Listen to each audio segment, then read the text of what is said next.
अस्सलाम वालेकुम बच्चों। ये है हमारा 5वां one shot lecture class 9 bio का chapter number 5 tissues organs and organ systems.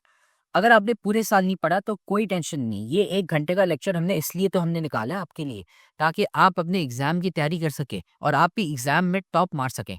2 महीने पहले पढ़ के ही पढ़ाई की जाती है। तो ये वन शॉट लेक्चर फेडरल का माजिद ने आप लोग के लिए निकाला है। एग्जाम के लिए 2 महीने से बचे, अब दिल लगा के मेहनत करके खूब पढ़ें ताकि आप भी अच्छे मार्क्स ला सकें। साथ में आपकी एग्ज़ाम की तैयारी के लिए हमने कमेंट सेक्शन में सबसे पहला कमेंट है, यहाँ पे हमने नोट्स डाले हैं आप लोग के लिए फ्री के। आप इसको जाके खोलेंगे तो आपके पास गूगल ड्राइव की लिंक खुलेगी, उसमें नोट्स पड़े हैं तमाम की तमाम सारे टॉपिक्स के, सब्जेक्ट्स के। और ये कोई एमी नोट्स नहीं है, ये हमारे बैच के जो 300 बच्चे हैं जिनके 90% से ज़्यादा मार्क्स आए थे, उनके नोट्स हैं, हमने कंपाइल करके डाले हुए हैं ताकि आप भी है ना एग्ज़ाम की तैयारी कर सकें। ये 2025 के हमारे बैच के टॉपर बच्चों के नोट्स हैं, तो वो नोट्स जाके आप खोल लें और साथ में आप हमारी बैच भी ज्वाइन कर सकते हैं ताकि आप भी उन बच्चों की तरह आप 90% मार्क्स ला सकें। हम ए टू ज़ी आपको सारे कॉन्सेप्ट्स पढ़ाते हैं, most important topics, most important questions, model paper और साथ में 3 गेस्ट पेपर्स भी देते हैं with special exam writing sessions. इसलिए तो हमारे इतने सारे बच्चे हैं जिनके 90% मार्क्स आते हैं। हमारे पास पाकिस्तान की बेस्ट फैकल्टी यहाँ पर पड़ी हुई है। तो बैच ज्वाइन करने के लिए आपको 800 रुपये सिर्फ एक सब्जेक्ट के, अगर आप सारे सब्जेक्ट्स लेते हैं 7 की 7 सब्जेक्ट्स तो उसके 3000 रुपये। 2 महीने में हम आपको ज़ीरो से हीरो बनाएंगे ताकि आप भी 90% मार्क्स ला सके सारे सब्जेक्ट्स में। बैच अगर आपको ज्वाइन करनी है, इस नंबर पे आप मैसेज कर लें हमें, और ये नंबर डिस्क्रिप्शन में भी पड़ा हुआ है, आप हमें मैसेज कर लें, हम आपको ऐड कर लेंगे हमारी रिवीजन बैच में। सो अब हम शुरू करते हैं हमारा one shot lecture class 9 bio का चैप्टर 5 का। ओके स्टूडेंट्स, सो आज नया चैप्टर स्टार्ट हो रहा है, चैप्टर नंबर 5। ये कौन सा है? ये है इश्यूज ऑर्गन ऑर्गन सिस्टम्स। अभी तक हमने सेल की बात की, यहाँ पता चल गया कि सेल डिवाइड किस तरह होता है और अदर ये सारी की नए बेसिक्स तो पता चली। अब जो एक सेल है, ज़ाहिर कोई एक सेल कोई आपकी बॉडी नहीं बना है ना, वो आपके जो अगर हम बात करें हार्ट है, ब्रेन है, स्किन है, इनफैक्ट हर ऑर्गन जो भी चीज़ है वो मल्टीपल सेल से बना है। सेल तो बेसिक यूनिट ऑफ लाइफ था, अब वो लाइफ किस तरह वर्क करती है in the form tissues organs organ systems, वो हम देखेंगे। यहाँ पे जाके डायग्राम देख लो, स्टार बने हुए स्टेप्स। ये क्या है? ये वाली चीज, this is a muscle cell. ठीक है, ये एक कार्डियक मसल का एक सेल है। हमने मसल सेल्स पहले ही पढ़े थे, आपने मसल सेल्स पढ़े थे, वो शेप देते मल्टी वाले की होते हैं। दे आर एक्सेल muscles, cardiac muscle, different type के मसल हैं, ठीक है। अब जो एक सेल था मसल सेल, वो मिलती क्या बनाएगा? टिश्यू। अब ये टिश्यू डिफरेंट तरह का, उस पर एक्टीरियर टिश्यूज, डिफरेंट टाइप्स हैं हमारे पास टिश्यूज। फिर अब ये टिश्यू, रही टिश्यू क्या है? बहुत सारे सेल्स मिलकर एक टिश्यू बनाते हैं। ठीक है, ये टिश्यू वो है, ये जहाँ पर पेपर वाला टिश्यू, ये है group of cells are called tissue. ठीक है, फिर ये टिश्यू मिलकर बनाता है एक ऑर्गन। इन दिस केस या हार्ट बना है, या हार्ट की बायोलॉजिकल स्ट्रक्चर ये होती है। तो ये बहुत सारे कार्डियक मसल, फॉर एग्जाम्पल अगर ये था कार्डियक टिश्यू मिलकर एक आपका हार्ट मसल, हार्ट का ऑर्गन, और ये ऑर्गन पूरा मिलकर मल्टीपल ऑर्गन्स, ये मल्टीपल सारी चीजें मिलकर बनाती है पूरा ऑर्गन सिस्टम। ऑर्गन सिस्टम क्या होता है? इसमें हार्ट भी होगा, ब्रेन भी, सारी जो एनर्जी है वो आपका पूरा मिलकर एक सिस्टम बनता है। ठीक है, सो हम इसमें डिटेल में जाते हैं। तो लेवल ऑफ ऑर्गेनाइजेशन क्या होगी? लेवल्स ऑफ ऑर्गेनाइजेशन होते हैं कि जैसे लेवल्स सुन के आप नाम पे आ रहा है कि हायरार्की से बन जाती है। मैं कुछ किसी लेवल की बात की है, जैसे level 1, level 2, level 3, level 4। Basically यहाँ पर आपकी वॉल्यूम होता है, या मतलब हर लिविंग की सेंसेस होते हैं, ऑर्गेनाइजेशनल लेवल्स हैं जहाँ पे। सो ऑर्गेनाइजेशन किस तरह है? अगर कुछ किस तरह ऑर्गेनाइज की गई है। ठीक है, तो द लेवल्स ऑफ ऑर्गेनाइजेशन जो अगर हैं आपको बड़े, ये बेहतर स्टडी एन इंडिविजुअल ऑर्गेनिज्म और the world as whole, we can identify a pattern of increasing complexity. complexity आके इंक्रीज हो रही है ना, शुरू तो बेसिक चीज होती है, जैसे सेल्स था, सेल बेसिक आपका एलिमेंट था, उसमें मल्टीपल सेल्स होते हैं, बड़ी जो चीज कॉम्प्लेक्सिटी में बढ़ती चली जाती है। Cell organelles are the parts that make up a cell. हाँ, सेल भी बिल्कुल इन बेसिक नहीं है, उसके अंदर भी ऑर्गेनेल्स हैं। अब वो ऑर्गेनाइज की चीजें में आके बने हैं, ऑर्गेनाइज भी न्यूट्रिएंट्स वो थे, एलिमेंट्स थे, जो मॉलिक्यूल्स थे, कुछ एटम्स थे। तो सबसे बेसिकली सबसे स्मॉलेस्ट आइटम क्या होता है किसी भी चीज का? वो है एटम। यानी आपने केमिस्ट्री में अपना पढ़ लिया होगा कि एटम क्या होता है? Atom is the smallest unit of an element. बिल्कुल जैसे जहाँ से अगर एग्जिस्टेंस स्टार्ट हुई ना, मतलब अगर इसमें यहाँ पर एक डॉट बनाओ ये करके, बिल्कुल शायद किसी को नजर आ रहा हो, लेकिन जस्ट वहाँ पे बिल्कुल नजर भी नहीं आता, लेकिन आपको माइक्रोस्कोप से भी ना शायद बिल्कुल नजर आए, वो इलेक्ट्रॉन माइक्रोस्कोप से भी होगा है, तो वो एटॉमिक लेवल तक पहुंच रहे हैं। सही है ना, बेसिक बिल्कुल हर चीज एक छोटी छोटी चीज से मिलकर रही है। सेल ऑर्गेन, हाँ, part cell like nucleus, ribosomes and mitochondria and the cell की nature. Each individual organelle has a specific role to play. सही है, स्पेसिफिक रोल था, जैसे हमने पढ़ा क्या राइबोसोम का ये काम है, न्यूक्लियस का ये काम है, माइटोकॉन्ड्रिया का ये काम। And when combined multiple organelles will form a single cell. भाई जैसे हमने सेल में पढ़ा, सारे ऑर्गेनेल्स मिलकर एक सेल बना, तो multiple organelles will form a single cell. The cells in complex multicellular organisms like human beings are organized into tissues, which is like group of similar cells that work together on specific tasks. ये tissues क्या होते हैं? Group of sales जो एक काम कर रहे हो। ऐसा नहीं है कि सारे जो आपके कार्डियक मसल्स हैं उनके बीच में कोई स्टेरल मसल भी जुड़ जाएगा, कोई और मसल टिश्यू जुड़ जाए। सो नर्व टिश्यू जैसे है, तो नर्व टिश्यू आपको कार्डियक मसल के टिश्यू में नहीं मिलेगा, क्योंकि नर्व टिश्यू का अलग काम है, वो ब्रेन वाला, ब्रेन के एरिया में होगा। और जो कार्डियक टिश्यू है उसका अपना काम है, जो कि वो हार्ट के एरिया में होगा। सही है। सो हर टिश्यू का स्पेसिफिक काम होता है, जिसमें सारे मिलके सेल्स एक स्पेसिफिक टास्क कर रहे हैं। Organs are structures made up of two or more tissues organized carry out a particular function.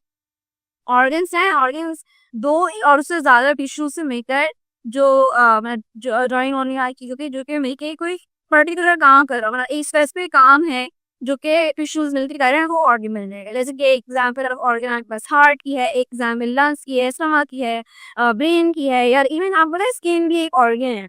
Skin tissue नहीं है, स्किन इज एन ऑर्गन। तो स्किन, ये सारे मल्टीपल टिश्यूज मिलके इसमें काम कर रहे हो। अभी हम लेवल ऑफ टिश्यू में पढ़ेंगे कि टिश्यू के कौन से टाइप्स हैं।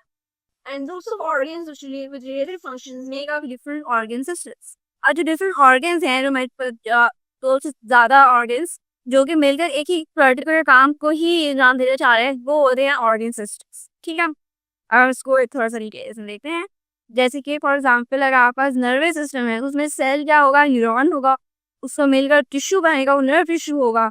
और ब्रेन बना लेंगे, वो स्पाइनल कॉर्ड बना लेंगे, नर्व इम्पल्सेस बना लेंगे, ये सब जो है चीज़ें वो आपके पास ऑर्गन हो जाए। ये पूरा जिस चीज़ है, ब्रेन, स्पाइनल कॉर्ड पे, मतलब brain would be an organ, spine organ, nerves एक ऑर्गन है, और ये सब जब एक साथ हैं कि ब्रेन, स्पाइनल कॉर्ड और नर्व्स, तो ये मिलके क्या बनाएंगी, ये एक ऑर्गन सिस्टम बनाएंगे। ठीक है, एग्जाम्पल है, जैसे अगर ये इसकी एग्जाम्पल लें तो हार्ट की जिसने दिखाई थी कि हार्ट में ये सेल है, कार्डियक सेल, फिर कार्डियक टिश्यू, मसल टिश्यू आ जाएगा, हार्ट बनेगा, इन हार्ट और वेन्स और आर्टरीज और कैपिलरीज ये सब मिलकर ऑर्गन सिस्टम बना देते हैं। ठीक है, और उन सारे लेवल ऑफ ऑर्गेनाइजेशन देखते हैं अलग अलग करके। कि सबसे पहला लेवल होता है एटॉमिक लेवल, जो कि यहाँ पर भी नहीं लिखा है। एटॉमिक लेवल सबसे स्मॉल होता है, जैसे कार्बन, हाइड्रोजन, ऑक्सीजन, ये सारे एलिमेंट्स होते हैं, सबसे स्मॉलेस्ट यूनिट्स होते हैं बेसिकली। तो आपने शायद केमिस्ट्री में सब नाम पढ़े होंगे, पीरियोडिक टेबल वगैरह कि बेसिक एलिमेंट्स होते हैं सारे। कोई एटम्स जो है वो हर चीज़ पाए जाते हैं कि अगर इंसान है तो भाई सेल का बिल्कुल बेसिक लेवल एटम्स होगा, इवन तो खाना खा रहे हैं उसमें एटम्स ही वगैरह आ जाते हैं। तो एटॉमिक लेवल तो हर चीज़ में है। तो ये एटम्स मिलकर क्या बनाते हैं, मॉलिक्यूल्स बनाते हैं, जिनकी डिफरेंट प्रॉपर्टी होती है। उनमें से एक मॉलिक्यूल जो है, हम अगर ह्यूमन्स की बात कर रहे हैं, उसमें डीएनए है, वाटर मॉलिक्यूल है, ग्लूकोज इज अ मॉलिक्यूल। तो ये सब चीज़ें मॉलिक्यूल्स ही आके, मॉलिक्यूल से क्या यहाँ पर वाटर का आपको आपको पता है एनी मॉलिक्यूलर स्ट्रक्चर क्या है, H2O है, ये H2O। इसी तरह कार्बोहाइड्रेट्स का होता है C6H12O6।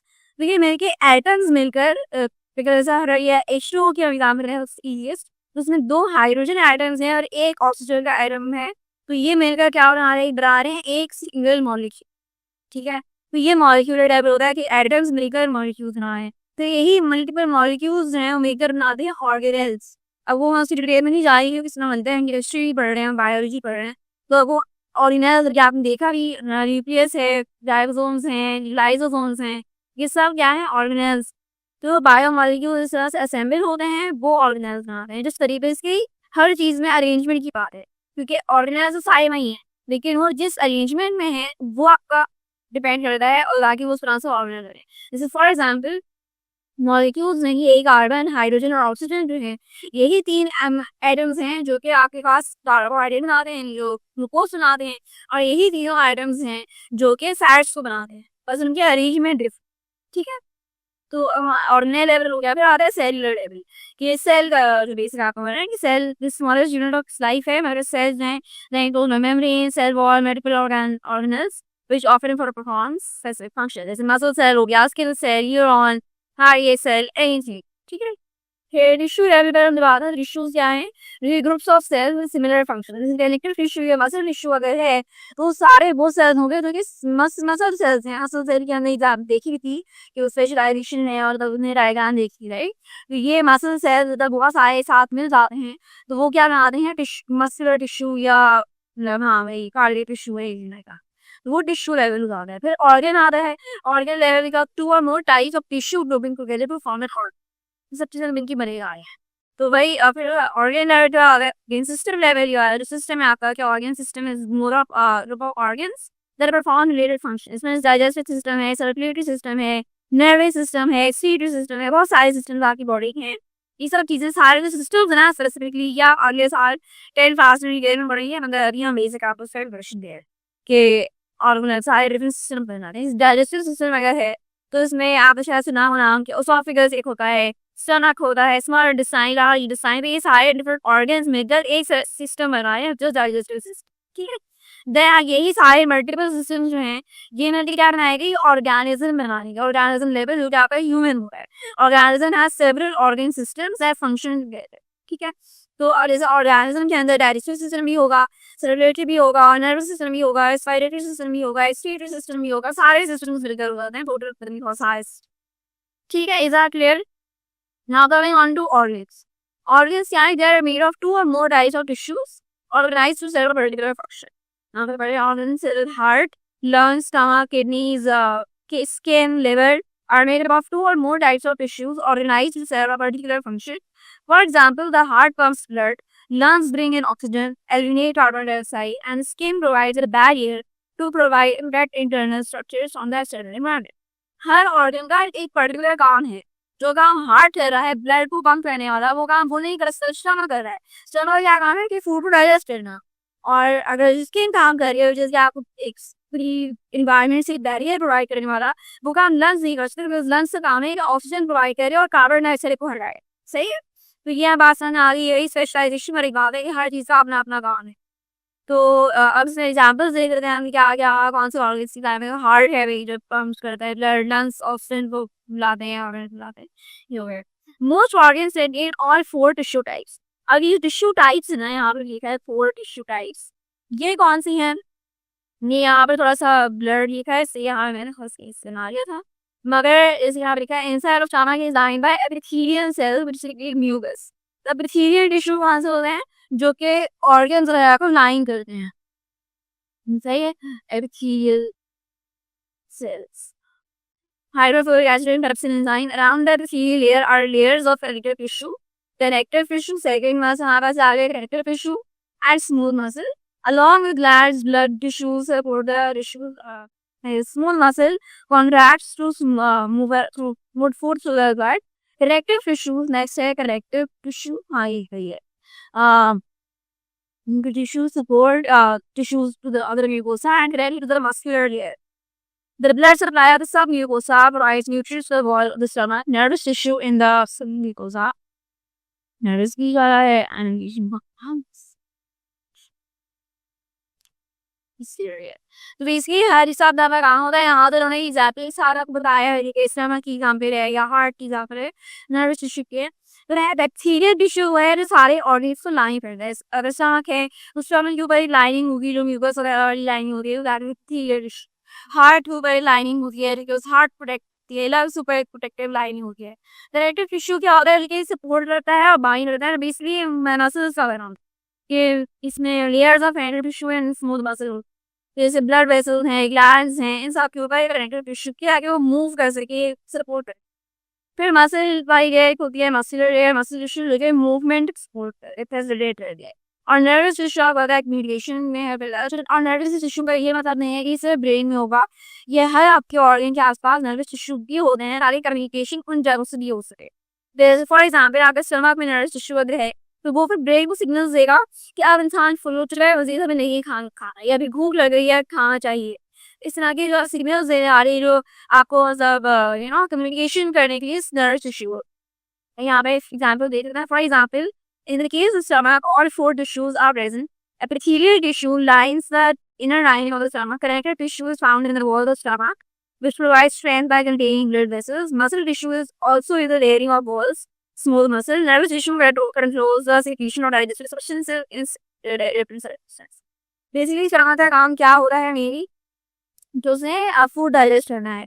तो अब नर्वस टिश्यू में कुछ तरह के सिक्रीशंस भी होती है जो कि फूड को डाइजेशन में हेल्प करती है, जैसे एंजाइम्स वगैरह करते हैं, तो वो भी नर्वस टिश्यू को कंट्रोल करता है। सही।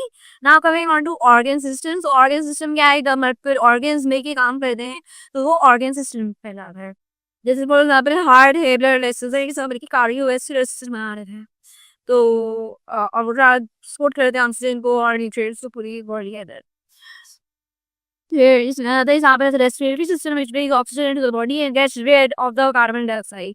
तो यही सारे समझ में आ गया होगा ऐसे। फिर है ऑर्गन सिस्टम्स वर्किंग टुगेदर। अच्छा, ऑर्गन सिस्टम्स वर्क टुगेदर ये किस तरह की बात है, ये वही है कि जैसे ऑर्गन्स हैं, एक ऑर्गन सिस्टम के अंदर मल्टीपल ऑर्गेनिज्म साथ में काम कर रहे हैं।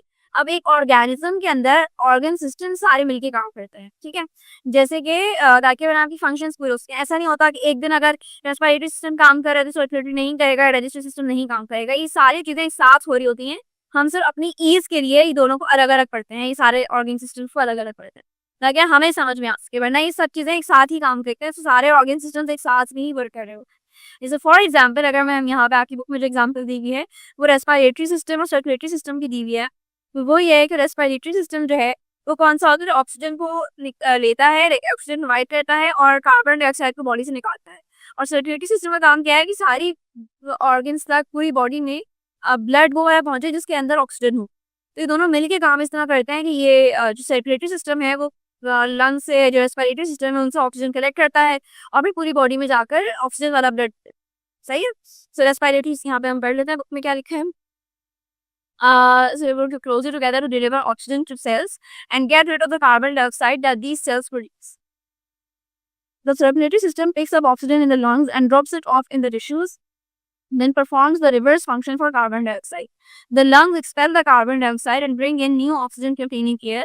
Only when both systems are working together can oxygen and carbon dioxide be successfully exchanged between cells and environment. नई बात उन्होंने कहा कि जब लंग्स अगर कार्बन डाइऑक्साइड को निकालेंगे और न्यू ऑक्सीजन लेकर लाएंगे बॉडी में, तभी दो ब्लड को भी वाला ब्लड मिलेगा, मतलब अभी वेस्कुलर सिस्टम को या सर्कुलेटरी सिस्टम को तभी वो वाला ब्लड मिलेगा जिसमें ऑक्सीजन होती है, ऑक्सीजन ब्लड, और कार्बन डाइऑक्साइड वाला ब्लड हटाया जा सकता होगा। सही है। तो ये दोनों साथ में काम करते हैं। अब हमें थोड़े इंपॉर्टेंट क्वेश्चन पर आते हैं, टॉपिक पर आते हैं, विच इज होम्योस्टेसिस। ठीक है, होम्योस्टेसिस क्या होता है? होम्योस्टेसिस एक ऐसा प्रोसेस है जिसमें आपने कभी मैंने देखा है, ऐसे अगर होता है कोई वो होता है, क्या कहते हैं उसको, जो बैलेंस, जिसमें वेट बैलेंस करना होता है, तराजू जैसे होता है, वो चीज़ जैसे होती है ना, वो क्या कर रही होती है कि उसमें अगर वेट कभी अलग अलग होता भी है तब भी उसका फोकस होता है कि नहीं, मैं कुछ ना कुछ करके वेट को आपस में बैलेंस कर लूँ, राइट। जैसे कि मतलब कभी देखा है तराजू जैसे होता है, दोनों साइड्स पर बैलेंस वाला होता है, तो वैसे ही होम्योस्टेसिस जो है ना, आपकी बॉडी का आप कह लो तराजू है, जिसमें इस बॉडी की जितनी भी आपकी चीज़ें हैं, मतलब जितने भी इंटरनल प्रोसेस, इंटरनल जाकी, जैसे टेम्परेचर हो गया, वाटर पोटेंशियल हो गया, even sugar, blood sugar level, इन सारी चीज़ों को जो रेगुलेट करता है, इन सारी चीज़ों को जो कंट्रोल में रखता है, वो सारा चीज़ वो होता है आपका यही होम्योस्टेसिस। वो एक ऐसा प्रोसेस है जो इन सब पूरी बॉडी के जितने भी फैक्टर्स हैं, जितने कंडीशंस हैं, उन सबको कंट्रोल में और बैलेंस में रखने का काम करता है। सही है। तो अब होम्योस्टेसिस में क्या होता है कि बिकॉज जाहिर हर चीज़ की और हर मतलब हर दुनिया का हर प्रोसेस ऐसा है जो कि चाहता है कि कोई भी चीज़ बैलेंस के अलावा ना हो। ये पूरी जो दुनिया है ये भी बैलेंस के हिसाब से ही बनी हुई है, मतलब हर चीज़ बैलेंस्ड है, राइट। ऐसा नहीं होता कभी कि अच्छा किसी दिन सूरज जो है ईस्ट से निकल रहा है, किसी दिन वेस्ट से निकल रहा है, हम एक प्रॉपर बैलेंस से आपकी दुनिया चल रही है। आपकी हर एक प्रोसेस जो है ना, इवन बॉडी का हो, आउट ऑफ बॉडी हो, कोई मतलब ऑफिस हो, हर चीज़ एक बैलेंस में, एक पर्टिकुलर कहते हैं कि एक रेगुलेशन पे चले होते हैं कि हर कोई हर चीज़ बिल्कुल रेगुलर हो, सब मेंटेन्ड हो। अब वो काम जो एक इंसान की बॉडी के अंदर जो अगर ये प्रोसेस हो रहा है उसको हम प्रोसेस को कहते हैं होम्योस्टेसिस। होम्योस्टेसिस में क्या होता है कि टू मेंटेन द टेंडेंसी, इसकी डेफिनेशन यही डेफिनेशन है, ठीक है, ये आप लोग एग्जाम्पल में लिख लिएगा एग्जाम में अगर आए तो। डेफिनेशन यही है, the tendency to maintain a stable relatively constant internal environment is called homeostasis. ये टेंडेंसी या ये ख्वाहिश कि बॉडी के अंदर जो आपका इंटरनल एनवायरनमेंट है, इंटरनल एनवायरनमेंट में क्या होता है, आपका वाटर होता है, टेम्परेचर होता है, कॉन्सेंट्रेशन होती है अलग अलग आयंस की, ग्लूकोज वगैरह की, इस सारी चीज़ों की, वो सारा जो इंटरनल एनवायरनमेंट है उसको कांस्टेंट रखना और स्टेबल रखना, वो चीज़ होती है homeostasis. The body maintains homeostasis for many factors, for example temperature. Temperature जैसे सबसे इसकी एग्जांपल मेनली होती है टेम्परेचर में क्या, बुखार हो गया, सबसे कॉमन यही है। बाकी तो आप लोगों को अभी आई थिंक इस लेवल पता भी नहीं चलता है, बिकॉज अल्हम्दुलिल्लाह अभी एज ऐसी है और तभी तभी आई एम श्योर कि कोई किसी को ऐसे कोई सीरियस डायबिटीज़ वगैरह नहीं होगी। सो अगर है तो भी मतलब बॉडी आपको मेंटेन रखती है। लेकिन टेम्परेचर जो है ना सबसे कॉमन आई थिंक होता है, बचपन से बुखार हो रहा होता है सबको। तो बुखार होने में क्या होता है कि आपकी बॉडी का जो टेम्परेचर है वो एक नॉर्मल लेवल से राइज कर जाता है। बॉडी का नॉर्मल टेम्परेचर क्या होता है, किसी को पता है? That is 37 degree centigrade. यहाँ लिख लेती हूँ 37 डिग्रीज सेल्सियस। और जब फीवर चेक करते हो फ़ारेनहाइट में होता है, इसलिए वो 98 एक्चुअली 98 फ़ारेनहाइट जो है वो नॉर्मल टेम्परेचर है, बॉडी टेम्परेचर। बाकी अगर वो 99 हो तो हम कहते हैं फीवरिश है, 100 से फीवर हो जाता है, 101 102 बहुत ज़्यादा फीवर हो जाता है और तब डॉक्टर के पास आप जाते हो या अलग अलग टेस्ट करवाते हैं, अच्छा किस वजह से बुखार हो रहा है, क्यों हो रहा है। तो अगर बॉडी का टेम्परेचर फॉर एग्जांपल 37 से अबव चला गया, 38 39 हो गया, तो क्या होता है कि आपको फीवर हो जाता है, यानी 100 101 बुखार हो गया। अब अगर बुखार हो गया तो अब हमेशा परेशान हो जाते हो कि अच्छा ओके अब क्या करें हम,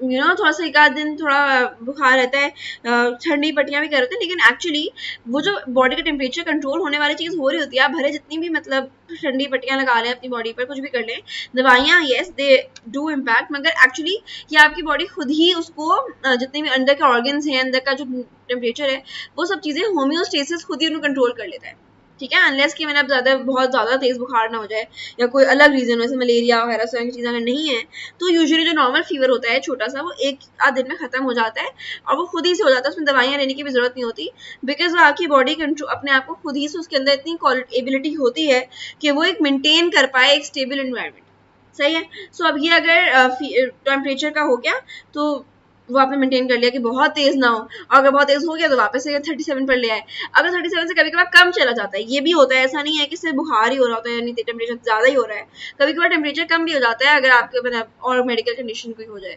तो उसमें भी यही होता है कि बॉडी फिर आपका वर्क करती है कि नहीं हमें वापस से नॉर्मल अपने लाना है, नॉर्मल पे लाना है, and then you get to the normal temperature which is 37 degree centigrade, जो कि बॉडी टेम्परेचर है, जो या रूम टेम्परेचर जाता है। कॉन्सेंट्रेशन ऑफ वेरियस आयंस, अब कुछ बॉडी में आयंस होते हैं, उनकी कॉन्सेंट्रेशन का भी होता है कि वो आगे पीछे हो सकती है। पीएच स्टमक वगैरह में मैंने बहुत ज़्यादा पाई जाती है, लेकिन ये भी पीएच के आगे पीछे होने से भी होम्योस्टेसिस में फर्क पड़ जाता है। कॉन्सेंट्रेशन ऑफ ग्लूकोज, अब कॉन्सेंट्रेशन ऑफ ग्लूकोज से क्या मतलब है, ये वो चीज़ है जो कि डायबिटीज़ में जब कंट्रोल नहीं हो पा रही थी तो डायबिटीज़ हो जाती है, सही है। तो जो बेसिकली अगर आपकी ब्लड में आप खाना खाते हो, नॉर्मली होता क्या है कि आपने खाना खाया, फॉर एग्जांपल आपने फ्राइज़ खाए, फ्राइज़ क्या है, फ्राइज़ कार्बोहाइड्रेट्स है, स्टार्च है उनमें, क्योंकि वो आलू से बने हुए हैं। अब जब वो आलू आपकी बॉडी में डाइजेस्ट होगा, बिल्कुल अलग मुन्ने स्मॉल पार्ट्स में आ गया हर चीज़ डाइजेस्ट होने के बाद, तो वो जो डाइजेशन के बाद चीज़ बनती है दैट इज़ ग्लूकोज। अब ग्लूकोज अगर आपकी बॉडी में है थोड़ा टाइम तो सही है, बिल्कुल सही है, आपको एनर्जी भी दे रहा है, सब कुछ कर रहा है, अच्छा फ़ायदेमंद है। लेकिन अगर ये ग्लूकोज अलग से ऑर्गन्स में जाकर स्टोर नहीं हो पा रहा और वो ब्लड में रह रहा है, तो अगर सिर्फ वो ग्लूकोज ब्लड में ही रह जा रहा है तो ये एक अलार्मिंग बात है, और ये इसका मतलब है कि आपकी बॉडी में कोई प्रॉब्लम है। और उसका ये मतलब फिर वो कैसे पता चलती है कि आप जब ब्लड टेस्ट कराते हो तो ब्लड टेस्ट में शुगर लेवल हाई आ जाता है, और वो अगर शुगर लेवल कंसिस्टेंटली हाई हो तो डायबिटीज जाती है, लेकिन अगर थोड़ा टाइम बाद अगर हाई है तो होता क्या है, थोड़ा सा हाई हुआ ब्लड शुगर लेवल आपकी बॉडी में, अगर अभी मैं बात करी तो डायबिटीज नहीं है, जो नॉर्मल कंडीशंस में ऐसा होता है कि हाई हुआ, अभी आप टेस्ट भी नहीं करवाते, कुछ मसला भी नहीं होता, लेकिन और थोड़ी देर बाद एक हार्मोन रिलीज होगा जिसको हम कहते हैं उस हार्मोन को कि वो इंसुलिन हार्मोन है। सही है, इंसुलिन शायद आपने नाम सुना हो, डायबिटीज में ही अगर किसी के डायबिटीज वाले पेशेंट को देखा हो करीब से, तो वो इंसुलिन के इंजेक्शन या इंसुलिन की दवाइयाँ ले रहे होते हैं। तो इंसुलिन हार्मोन जो नॉर्मली आपकी बॉडी में होता है वो भी तब रिलीज होता है अगर ब्लड में ग्लूकोज की कॉन्सेंट्रेशन हाई हो जाए, यानी ब्लड में शुगर बढ़ गई। अब मीठा खाया आपने, कप केक या चॉकलेट कोई खा ली, तो देर में ब्लड में शुगर लेवल हाई हो गया। अब शुगर लेवल हाई होने से आपके जो पैनक्रिया वो है, हाँ लिवर है या पैनक्रियाज है, वो एक हार्मोन रिलीज करेंगे, उस हार्मोन का नाम है इंसुलिन। और वो इंसुलिन क्या करेगा, वो पूरे ब्लड में फैल जाएगा, वो कहेगा कि नहीं अब हमें वापस अपनी ग्लूकोज को कम करना है, और इस तरह से ग्लूकोज लेवल्स कम होंगे एंड आपकी ब्लड शुगर लेवल नॉर्मल हो जाएगा। तो ये सारा प्रोसेस जो है ये क्या था, ये होम्योस्टेसिस का प्रोसेस था कि शुगर लेवल हाई हुआ, इंसुलिन रिलीज हुई, होम्योस्टेसिस से वापस नॉर्मल आ गया। अगर कभी कभार होता है कि ब्लड शुगर बहुत डाउन हो जाए, ये भी डायबिटीज में कभी होता है, शुगर लो हो गई तो हम कहते हैं शुगर लो हो गई तो कुछ ग्लूकोज पी लें या कोई मीठी चीज़ खा पी लें या कोई फ्रूट्स खा लें। तो अगर शुगर लेवल बहुत लो हो जाती है, और ये यूजुअली लोगों को फील होता है रमज़ान में, बिल्कुल रोज़ा खुलने से थोड़ा टाइम पहले, जब आधा एक घंटा रहता होता है, थोड़ा कोई इधर बैठा पड़ा होता है कि बस बिल्कुल तबीयत लगा होता है, लेथार्जी हो रही है, बहुत कमज़ोरी हो चुकी है बॉडी में, चला फिरा नहीं जा रहा।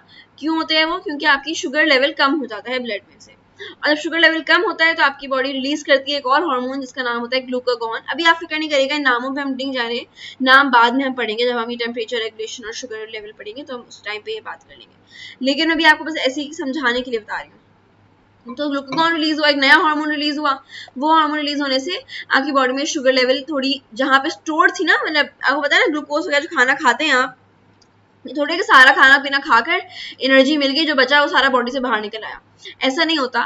बहुत सारी चीज़ें स्टोर भी रहती हैं, बिकॉज ज़ाहिर है आप दिन में 3 दफ़ा खाना खा रहे हैं, इतना सारा थोड़ी डाइजेस्ट होकर कम्प्लीटली निकल आता, तो वो उस बॉडी के डिफरेंट एरियाज में स्टोर हो जाता है। कभी कभार आपकी स्किन के नीचे भी स्टोर होता है, या कभी ऑर्गन्स के ऊपर वाली लाइनिंग के ऊपर भी स्टोर हो जाता है। तो ये वहाँ से ग्लूकोज को रिलीज करेगा ये हार्मोन, और कहेगा नहीं ब्लड में जाकर फैल जाओ ताकि शुगर लेवल नॉर्मल हो, और ये नॉर्मल हो जाता है, और ये होम्योस्टेसिस का प्रोसेस है। फिर कभी कभार तो बिल्कुल लाइक ऐसी कंडीशन है, जैसे अगर मैं रमज़ान की एग्जांपल दे रही हूँ कि रोज़ों में आप आखिर में बिल्कुल भी बॉडी को इतना स्टोर तो निकलता है ग्लूकागॉन का, और आप नॉर्मल हो जाती है ब्लड शुगर लेवल, लेकिन आप कुछ खा भी लेते हो, इफ्तार हुआ, खा लिया, खाना पीना कुछ कर लिया, तो वापस से शुगर लेवल हाई हो गई, और आपको फील होता है कि एकदम से एनर्जी आ गई। जैसे अगर रूह अफ़ज़ा पिया, तो रूह अफ़ज़ा पीने से लोग कहते हैं ना कि इसके बगैर तो हमारा इफ्तार ही नहीं होता, बिकॉज एनर्जी मिल जाती है। तो वो एनर्जी क्यों मिलती है? बिकॉज आप अगर खोलते ही फॉरन एक शुगर ड्रिंक पी रहे हैं, because Rooh Afza in itself is a sugar syrup ना, वो एक मीठी चीज़ है। तो अगर आप एक मीठी चीज़ एकदम से बहुत सारी पी लेंगे, तो जो ब्लड में शुगर लेवल कम हुआ था वो वापस से नॉर्मल पे आ जाएगा, एंड इस तरह से आपके ब्लड शुगर की मतलब ये होम्योस्टेसिस ही हो रही होती है जो कि आप बाहर से कर रहे हो। ठीक है, ये बात समझ में आ गई। तो अब बेसिकली ये होता किस वजह से है कि कोई किसी भी फैक्टर के, बॉडी के किसी भी फैक्टर में, इंटरनल एनवायरनमेंट के किसी भी फैक्टर में डेविएशन अगर है, डेविएशन किसको कहते हैं कि नॉर्मल चीज़ ये थी, मतलब नॉर्मल आपका for example this was a normal point, अगर कोई चीज़ इससे ऊपर चली गई, यहाँ पर आ गई या नीचे आ गई, तो ये हम कहेंगे कि ये डेविएशन हो गई, कि या तो बहुत कम हो गई चीज़ या बहुत ज़्यादा हो गई। ऐसे अगर मतलब ऐसे ही बना रहे हो और ये यूँ करके मैं कहूँ ग्राफ ऐसा है और ये ऐसा वाला, तो हम चाहते हैं कि इतना नीचे जाए ज़्यादा ना ऊपर जाए, वो नॉर्मल मीडियम पे रहे, स्टेबल रहे। ठीक है, ज़्यादा फ्लक्चुएशंस अच्छी नहीं होती। ऑलराइट, सो यही इसका मेन बात थी। Homeostasis is maintained at many levels, not just the level of the whole body as it is for temperature. For instance, the stomach maintains a pH that is different from that of surrounding organs. ये बात आपने कल की थी ना कि stomach में एक पेप्सिन ऑर्गन, ये यहाँ पे ऑर्गन से बात की थी कि वो हाइड्रोक्लोरिक एसिड रिलीज करता है। हाइड्रोक्लोरिक एसिड जब रिलीज होगा अगर आपकी बॉडी में, तो क्या लगता है क्या होगा? बिकॉज ज़ाहिर है अगर स्टमक में एसिड है तो एसिडिक एनवायरनमेंट हो गया, आप जो खाना मुंह में खा रहे हो या जाकर सलाइवा है वहाँ पर एसिडिक मीडियम नहीं है, वहाँ पर नॉर्मल पीएच है जो बिल्कुल pH 7 होती है, लेकिन स्टमक में pH 2 या pH 3 होगी जो कि बहुत एसिडिक है, तो वहाँ पर उनका होम्योस्टेसिस वो नॉर्मल है कि मतलब वहाँ का नॉर्मल एसिडिक पीएच है। अगर वहाँ स्टमक में एल्कलाइन पीएच हो जाए, नॉर्मल जो न्यूट्रल पीएच है वो आ जाए, तो वो उनके लिए डेविएशन होगी, यानी वो नॉर्मल से हटकर बात होगी। सही है, सो इसलिए हर किसी का नॉर्मल अलग होता है और हर फैक्टर के बारे में भी नॉर्मल अलग होता है. So this is about it. For instance, the stomach maintain high होगी, and each individual cell maintain an ion concentration different from those of the surrounding tissue fluid. Maintaining homeostasis at each level is key to maintaining the body's overall function. यानी हर level पर और हर जगह पर homeostasis maintain करना ही एक की है, या मतलब एक बिल्कुल मेन इंपॉर्टेंट चीज है ताकि बॉडी के ओवरऑल फंक्शनिंग सही चलती रहे. ठीक है. So how is homeostasis maintain. अब कैसे मेंटेन होता है, आपको क्या लगता है कैसे होता है? तो मैंने जैसे बात बताई अभी यही कि टेम्परेचर वगैरह के बारे में, शुगर लेवल के बारे में, तो वैसे होता है. अब हम इसमें इस चीज़ को, हम इस पूरे प्रोसेस के लिए हम एक वर्ड यूज करते हैं जिसको कहते हैं फीडबैक लूप. ये यहाँ पर लिखा हुआ है फीडबैक लूप्स. अब फीडबैक लूप क्या होता है, जैसे कि आपने बॉडी टेम्परेचर बढ़ गया 37 से बढ़ा, आपको फीवर हुआ 101 हो गया. 101 के ऊपर आपकी हर बॉडी ऑर्गन ने फील करना शुरू किया कि अच्छा नहीं टेम्परेचर हाई है, हमें टेम्परेचर को वापस नॉर्मल लाना है, टेम्परेचर को नॉर्मल लाना है. अब वो क्या करेगा, वो सारे ऑर्गन्स को, इवन ब्रेन को, हार्ट को, ब्लैडर, किडनीज वगैरह, हर ऑर्गन को इस बात का फंक्शन हो जाएगा सिग्नल कि भाई अपनी तरफ से पूरी मेहनत करके वापस से टेम्परेचर को नॉर्मल लाना है. तो अब किडनीज भी वर्क कर रहे हैं, आपका लिवर भी वर्क कर रहा है, हर ऑर्गन वर्क कर रहा है एंड वो चीज़ वापस से आ जाएगी नॉर्मल पर. सही है. और वो जिस भी तरह से उनका पूरा प्रोसेस हुआ वो जैसे हुआ, एंड देन इस पूरे प्रोसेस को हम कहते हैं कि फीडबैक लूप. जैसे कि हम कहते हैं ना कि हम किसी रेस्टोरेंट गए, वो रेस्टोरेंट भी आप लोग गए होंगे तो आपको आखिर में एक फीडबैक फॉर्म मिलता है ना, या फीडबैक का एक कार्ड होता है कि कैसा सब कुछ अच्छा था, आपको सर्विस कैसी लगी, खाना कैसा लगा. तो आप खाना देते, जब आप अपना उसका फीडबैक देते हो, कभी कभार ऐसा होता है कि खाना बिल्कुल अच्छा नहीं था या खाना अच्छा था सर्विस अच्छी नहीं थी, तो आप उसमें लिख देते हो कि अच्छा ये चीज़ अच्छी नहीं थी, इसको मेंटेन आप सही करिएगा. And next time you go तो वाकई आपको लगता है कि सर्विस यहाँ की बेहतर हो गई है. तो ये चीज़ हम क्या कहते हैं कि हमारी फीडबैक से फायदा हुआ. तो फीडबैक लूप ये होते हैं कि कोई एक सिग्नल आया, एक फीड में आपको फीडबैक आई, बात पता चला कि अच्छा ये चीज़ ऐसे हो रही है, फिर वहाँ से फीडबैक जाती है जहाँ अपने जो मेन अथॉरिटी वाली जगह है वहाँ तक जाएगी, और वहाँ पे वो अपना फंक्शन चेंज करेंगे. वो कहेंगे अच्छा हम इसको अब अपना मेरा एक्शन चेंज होगा ना, ज़ाहिर अगर वो लोग अपना सर्विस ख़राब थी रेस्टोरेंट की तो वो सर्विस को बेहतर करेंगे, वो ख़राब वेटर्स को हटा देंगे, शायद जो भी करना होगा वो करेंगे, एंड फिर सब चीज़ें अच्छे से चलना शुरू हो जाएंगी. तो बॉडी में भी आपके साथ यही होता है कि पहले सिग्नल आता है जो कि एक स्टिमुलस है, जो आपको पता चला कि अच्छा ये चीज़ अब अलग हो गई, डेविएशन हो गई.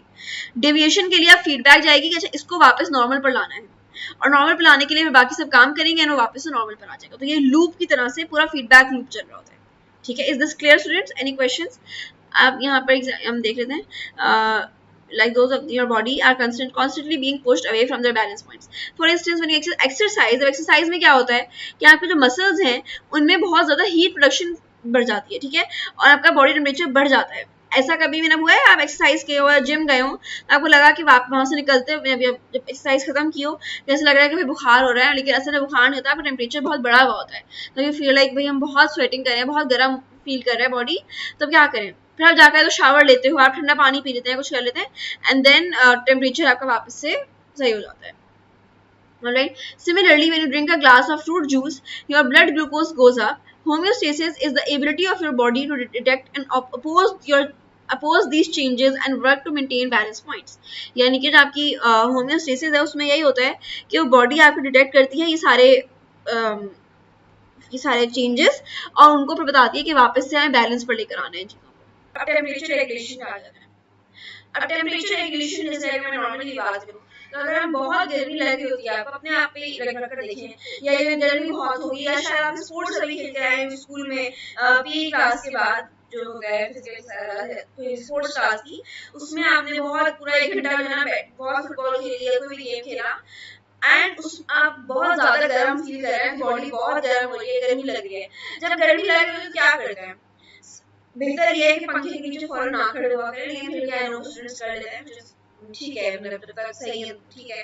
लेकिन तो फौरन से क्या होगा, सबसे पहला स्टेप क्या आता है, जैसे ही गर्मी बहुत लगी यू स्टार्ट कि आपकी बॉडी यू हैव टू सी कि आपकी या तो स्किन स्पेशली जो चीक्स वगैरह वाले एरिया होते हैं वहाँ के, या इवन नेक वगैरह थोड़ी रेड सी होने शुरू आती है. यू नो कि अगर कोई आप देखें अपने स्किन को जैसे बहुत ब्लश या फ्लश लुक आ रहा है कि स्किन जो है वहाँ पे बहुत रेड से वो आ रहा है, उस रेड का क्या मतलब होता है, कि आपकी स्किन के करीब ब्लड फ्लो बढ़ रहा है। ब्लड फ्लो बढ़ रहा है इट मींस कि हर जगह ब्लड जो है तेजी से घूम रहा है ताकि जो है इसके अंदर जो हीट है वो निकल सके बॉडी के अंदर से और नॉर्मल टेम्परेचर पे वापस आ सके। यू नो कभी इन्हें सर्दी बहुत लगी होती है, आप बहुत एकदम से अपनी जगह पे खड़े होकर चलना शुरू करते हैं या फिर जॉगिंग करते हो तो उससे थोड़ी गर्मी अपना बॉडी में टेम्परेचर भी होगा। क्यों? क्योंकि ब्लड फ्लो बढ़ जाता है उससे। और सेकंड चीज आप देखोगे अगर गर्मी में बहुत ज्यादा होती है वो होता है कि स्वेटिंग होना शुरू हो जाती है। तो स्वेटिंग से क्या होता है कि आपको अभी बहुत डिटेल में जा रही हूँ मगर स्किन में ना थोड़े मुन्ने मुन्ने पोर्स होते हैं, शायद देखिए आपने स्किन में अगर स्किन केयर करते हैं यूजुअली करती हैं तो देन फोकस कीजिए आप हमारे पोर्स नजर आ रहे हैं स्किन में, पोर्स मिनिमाइज करें व्हाटएवर। तो पोर्स जो है ना स्किन में होते हैं उनमें क्या काम होता है कि उससे सीबम प्रोड्यूस होता है एंड वो सीबम के थ्रू उनके अंदर से उसकी मतलब यूजुअली ऑयल सीबम तो ऑयल वाली प्रोडक्शन होती है लेकिन उसी से वहीं से आपकी स्वेट भी निकल रही होती है जो वो पोर्स होते हैं। तो जब गर्मी बहुत ज्यादा होती है ये कभी आप नेक्स्ट टाइम नोटिस करेगा, अभी आज तो खैर शायद थोड़ी सर्दी की तरफ मौसम जा रहा है बट गर्मी फिर भी होती है। तो कभी बहुत गर्मी में से आए तो नोटिस करेगा कि आपको लगेगा जैसे जहाँ पे ज्यादा पोर्स है बॉडी में वहाँ ज्यादा स्वेटिंग भी हो रही होती है और वो ज्यादा स्वेटिंग होने के बाद जो स्वेटिंग अच्छी खासी हो जाती है आपको फील होगा कि जब आपकी बॉडी कूल डाउन कर रही है वापस से नॉर्मल पे आ रही है और नॉर्मल जो टेम्परेचर आ रहा है जो कूलिंग हो रही है इसीलिए होती है कि जब सारा स्वेट निकल जाता है तो उसके बाद आफ्टर स्वेटिंग जो रिजल्ट बचता है वो कूल एनवायरनमेंट होता है। ठीक है, यहाँ तक आई होप से क्लियर होगा। मैं बुक से पढ़ के बताती हूँ।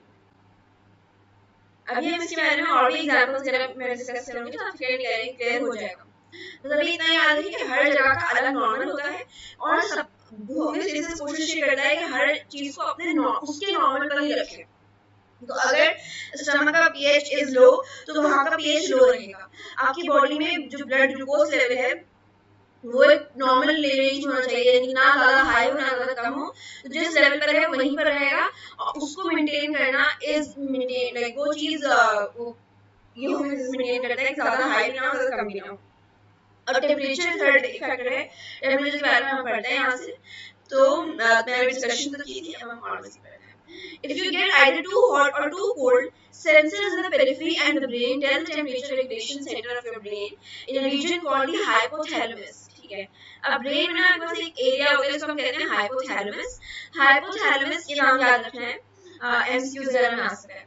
तो हाइपोथैलेमस ब्रेन का एक एरिया है जहाँ पर जो टेम्परेचर जो मतलब आपके टेम्परेचर रेगुलेशन का काम करता है। ठीक है, बहुत गर्मी जब होगी तो बहुत गर्मी में हाइपोथैलेमस एक्टिवेट हो जाएगा कि ओके अभी कुछ सिग्नल्स में ना मसला आ रहा है, रूम टेम्परेचर चेंज हो गया है, अब हमें अपना होम्योस्टेसिस वापस मेंटेन करना है।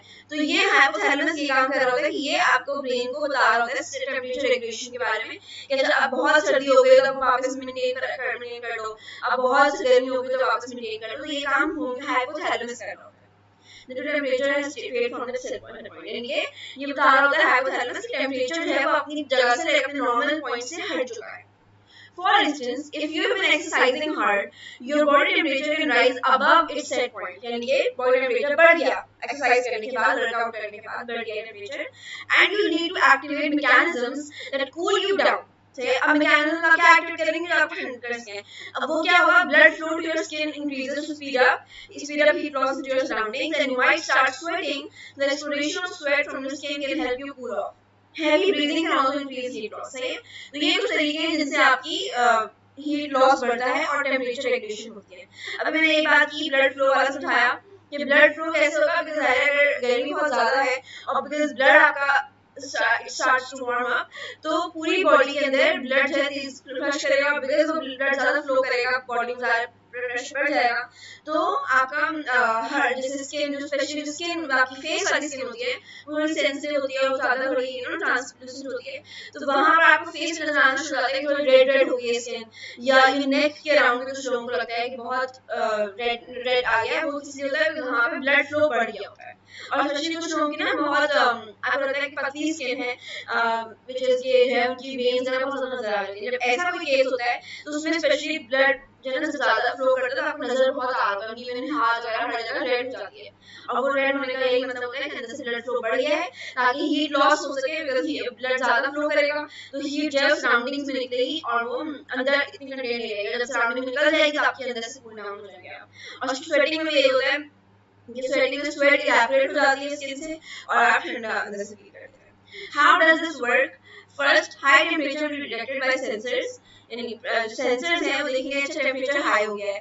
Primary nerve cells with endings in your skin and brain, सबसे पहले कौन देखता है टेम्परेचर का? जाके नर्व सेल्स होते हैं। नर्व सेल्स यानी ब्रेन के जो नर्व सिस्टम के सेल्स हैं वो जो स्किन में होते हैं, ब्रेन में होते हैं, वो ज्यादा देखते हैं टेम्परेचर कंट्रोल सेंटर वहां पे। The control center will process the information and activate effectors such as the sweat glands, whose job is to oppose the stimulus by bringing body temperature down. अच्छा, ये कुछ टर्म्स हैं जो I am sure आप लोगों के लिए नहीं होंगी, तो मैं ये करके समझाती हूँ। बेसिकली होता क्या है, effectors, एक टर्म है effectors, the sweat gland whose job is to stimulus। पहली चीज आती है stimulus और वो effector sensors और control center, and this is sensors, ठीक है। सो सबसे पहले क्या चीज होती है? स्टिमुलस। स्टिमुलस आता है विच इज की टेम्परेचर बढ़ गया है, ये बात आइडेंटिफाई करेगा, आप या तो ब्रेन करेगा या स्किन करेगी, और वो कैसे आइडेंटिफाई करेगा कि हर जगह ये हाइपोथैलेमस बताएगा ब्रेन में कि अच्छा बॉडी टेम्परेचर जो है 37 डिग्री से हाई हो गया है, और ऐसा नहीं है कि फौरन से मतलब कम हो रहा है, थोड़ा सा ज्यादा हाई हो गया है। और बिकॉज कभी बार हाँ टेम्परेचर बढ़ता कम होता रहता है, लेकिन वो इतना मसला नहीं होता। लेकिन अगर ज्यादा बढ़ गया है या और कल तो देर तक बढ़ गया है, तो ये एज स्टिमुलस एक्ट करेगा कि ओके अब ये बॉडी टेम्परेचर बढ़ चुका है, हमें वापस इसको कम करना है। सेंसर्स जो हैं फिर एक्टिवेट हो जाएंगे। सेंसर्स क्या हैं? आपने कभी वो जैसे रेस्टोरेंट्स वगैरह में होता है, होटल्स में देखा है कि जो सिंक में टैप्स होते हैं उनमें कोई लाइक वो नहीं होता कि नल नहीं होता कि पानी निकले, आप जाकर से अपना हाथ उसके नीचे रखते हैं टैप के और वो पानी आना शुरू हो जाता है, राइट? जैसे वो होते हैं हेयर ड्रायर, हैंड ड्रायर्स जो वॉशिंग में लगे होते हैं, उनमें भी सिर्फ अपना हाथ नीचे रखते हैं और वो हवा आना शुरू हो जाती है। और वो क्यों होता है? क्योंकि उनमें एक सर्टेन पॉइंट के ऊपर एक सेंसर लगा होता है कि ये सेंसर है। अब ये जब ये स्टिमुलस आएगा, स्टिमुलस क्या होता है? आपका हाथ, कि ये हाथ इस डिस्टेंस पर आएगा तो आपने वहां से पानी निकालना है, हवा गर्म हवा जो है वो स्टार्ट करनी है। तो वो सेंसर्स होते हैं कि ये चीज उन्होंने सेंस की कि एनवायरनमेंट में ये चेंज आया कि हमारे आसपास इतनी डिस्टेंस में एक हाथ आया है यूं करके, और वो अब जैसे वो हाथ आएगा पानी अंदर से निकल पड़ेगा।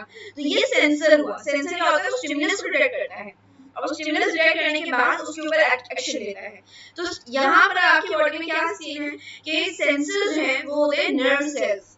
नर्व सेल्स बॉडी में लाइक हाइपोथैलेमस में भी होंगे, आपकी स्किन में भी होंगे, स्किन में हर जगह गर्म होना शुरू हो जाता है। जब हमें लगता है कि बुखार तो नहीं हो रहा, लेकिन हमारी बॉडी गर्म हो रही है, और जैसे पता चलता है अगर आपने हाथ से या अपना फोरहेड या नेक वगैरह को टच करके देखते हैं नहीं भाई गर्म लग रहा है, बॉडी गर्म हो रही है, और नहीं आप ये बोलना शुरू जाते हैं कि लग रहा है बुखार होने वाला है, बिकॉज हमें बॉडी गर्म होना शुरू हो चुकी है। सो ये चीज आप खुद से, उसको नर्व सेल्स होते हैं जो कि डिटेक्ट करते हैं टेम्परेचर बढ़ गया है। और अगर नर्व सेल्स ना हो वहां पर तो आप भले जितनी भी गर्म चीज को हाथ लगा लें, आपको गर्म फील नहीं होगा।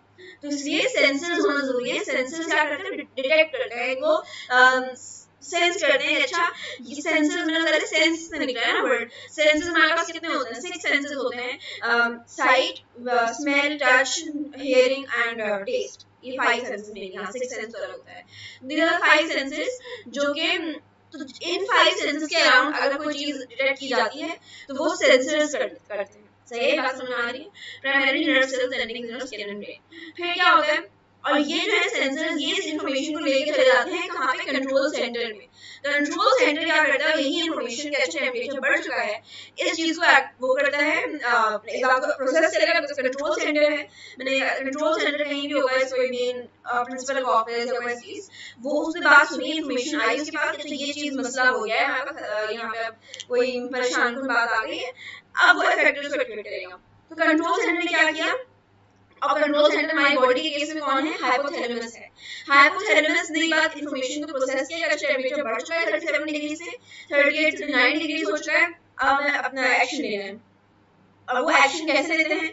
वो इफेक्टर्स होते हैं। इफेक्ट कहते हैं इंग्लिश में, जो से वर्ड इफेक्ट है। इफेक्ट मींस कि कोई असर आना, कोई चेंज आना, सही है? एनीथिंग व्हिच इज अब उसका किसी वजह से कोई चीज आना, एक्शन, यू नो, कहते हैं कि every action is equal and opposite reaction, ये न्यूटन का लॉ है। मगर एक्शन और रिएक्शन जब आता है तो वो रिएक्शन इज इफेक्टेड, ये वाला इफेक्ट, सही है? तो इफेक्ट होता है कि आपने कोई चीज की, यानी कोई स्टिमुलस आया तो हर स्टिमुलस का कोई इफेक्ट होगा, हर एक्शन का कोई रिएक्शन होगा। तो अगर टेम्परेचर बढ़ा है तो टेम्परेचर को कम करने के लिए उसको रिएक्शन में कोई चीज बॉडी और करेगी। अब जो इफेक्टेड है वो क्या होंगे, वो स्वेट ग्लैंड्स हो सकते हैं, वहाँ के ये ब्लड फ्लो वाली चीज हो सकती है। तो अगर हम स्वेट ग्लैंड्स की एग्जांपल से लें तो स्वेट ग्लैंड्स हैं इफेक्टेड, और इनका क्या काम है कि इनको स्टिमुलस को कम करना है, मतलब यानी कि अब बस इसको टेम्परेचर को वापस लो करना है। तो ये स्वेट ग्लैंड से कहीं को शुरू कर देने का काम करना है कि स्वेट बहुत ज्यादा प्रोड्यूस हो, और ज्यादा स्वेट प्रोड्यूस होने से हम बॉडी खुद से कूल डाउन करेगी, ठीक है, और बॉडी टेम्परेचर जो है वापस से नॉर्मल आ जाएगा। Alright, is this clear students? एकदम हम दोबारा से इसको जल्दी से रिव्यू करते हैं। स्टिमुलस पहला आया, स्टिमुलस क्या था कि बॉडी टेम्परेचर है 37 डिग्री से हाई हो गया है। फिर सेंस की गई बात, किसने सेंस की? नर्व सेल्स ने सेंस की, जो कि स्किन में हो सकते हैं, आपके ब्रेन में हो सकते हैं नर्व सेल्स, उन्होंने बात सेंस की और सेंसर्स थे। फिर सेंसर्स ने ये बात आगे पहुंचाई कंट्रोल सेंटर में, और कंट्रोल सेंटर ने इस इंफॉर्मेशन को प्रोसेस किया और फिर आगे रेगुलेट कर दिया, और रेगुलेट करने के बाद बात पहुंची इफेक्टर तक, और इफेक्टर ने स्वेट ग्लैंड्स के थ्रू जो है स्वेट प्रोड्यूस करके बॉडी को कूल डाउन कर दिया। ऑलराइट, अब हम आ जाते हैं, ये डिफरेंट ऑर्गन सिस्टम्स हैं जो कि ये होमियोस्टेसिस करवा रहे होते हैं। तो पहला है कार्डियोवैस्कुलर सिस्टम, इस तरह से आपको और बेहतर तरीके से समझ में आएगा। कार्डियोवैस्कुलर सिस्टम कौन सा सिस्टम होता है जिसमें ये हार्ट होते हैं, ब्लड फ्लो का सारा काम कार्डियोवैस्कुलर सिस्टम कर रहा होता है। तो कार्डियोवैस्कुलर सिस्टम का फंक्शन क्या है कि transport oxygen, nutrients and other substances बाकी सेल्स में, और जो वेस्ट मटेरियल्स है सबको सेल के दूर ले जाना, ये काम बेसिकली है उसका, ये आके कार्डियोवैस्कुलर सिस्टम का। अब इसमें कौन से ऑर्गन्स इन्वॉल्व हैं? इनमें इन्वॉल्व है आपका heart, blood and blood vessels, और ये सारे ऑर्गन्स टिश्यूज एंड स्ट्रक्चर्स बोले जाना। और रोल क्या होगा कि it helps stabilize levels of gases and waste, body temperature and pH वगैरह सारी जो चीजें हैं सबको कंट्रोल करने में ये काम करता है।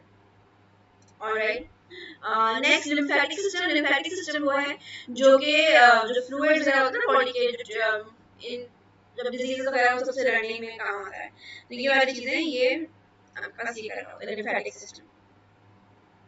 तो इसमें लिम्फेटिक सिस्टम में आती है लिम्फ वेसल्स, लिम्फ नोड्स, और ये maintain tissue fluid homeostasis. Tissue fluid क्या होता है? जो कि ब्लड में एक तरह का टिश्यू फ्लूइड, मतलब जो ऑर्गन्स के पास टिश्यू फ्लूइड होता है और एक प्लाज्मा होता है। तो प्लाज्मा अलग है, टिश्यू फ्लूइड अलग है। इस बारे में आपको डिटेल में जानने की जरूरत नहीं है, बस इतना ही याद कर लेना। ये सब चीजें एग्जाम्स में इस तरह नहीं आएंगी, या आप लोगों को समझाने के लिए क्वेश्चन से है, मतलब अंडरस्टैंडिंग के लिए। डाइजेस्टिव सिस्टम क्या करता है? खाने को प्रोसेस करता है, एब्जॉर्ब करता है न्यूट्रिएंट्स को, और बस एनर्जी प्रोवाइड करना, न्यूट्रिशन वगैरह सारा। और इसमें इन्वॉल्व स्ट्रक्चर्स हैं mouth, salivary gland, oesophagus, stomach, liver, gall bladder, exocrine, pancreas, small intestine, large intestine, ये सारी चीजें हैं। अभी इस बारे में ज्यादा इसलिए टेंशन मत लेना, बिकॉज़ ये जो पूरा है टॉपिक आपका डाइजेस्टिव सिस्टम वाला, ये सारी चीजें डिटेल में ग्रेड 10 में आप लोग पढ़ोगे, ठीक है। तो अभी हम इस सारे सिस्टम्स में नहीं जा रहे, ये ज्यादा सारे सिस्टम जो है 5 मेन सिस्टम, ये सब आप लोग ग्रेड 10 में करेंगे। तो अभी पढ़ने की या अभी इस बारे में परेशान होने की जरूरत नहीं है, ठीक है, ये भी आप लोग सिलेबस का पार्ट डायरेक्टली नहीं है। तो और ये क्या करता है सिस्टम की, ये न्यूट्रिएंट्स का लेवल ब्लड में मेंटेन करता है। न्यूट्रिएंट्स कैसे मेंटेन होते हैं ब्लड में कि आप जितना चीजें खाई, डाइजेशन हुई, वो सारी उसकी थ्रू आने वाले जो न्यूट्रिएंट्स हैं, या फिर खाना फॉर एग्जांपल आपने फ्राइज खाए, तो फ्राइज हैं उनके अंदर भी न्यूट्रिएंट्स हैं, बिकॉज़ कार्बोहाइड्रेट्स है, पोटैटो था, पोटैटो में आने वाले न्यूट्रिएंट्स हैं वो ब्लड में मेंटेन सही तरह से हो रहे हैं नहीं, और क्या होता है न्यूट्रिएंट्स की वजह से क्या हुआ? ग्लूकोज। तो ये जो ग्लूकोज वगैरह वाला काम है वो भी यही करता है थोड़ा बहुत। एंडोक्राइन सिस्टम, एंडोक्राइन होता है जो कि आपका जिसमें सारे हार्मोन्स मेनली देखे जाते हैं। तो जिस सिस्टम से हार्मोन सारे कंट्रोल उसमें होते हैं, यानी कि रेगुलेट हो रहे होते हैं, वो सिस्टम होता है एंडोक्राइन सिस्टम।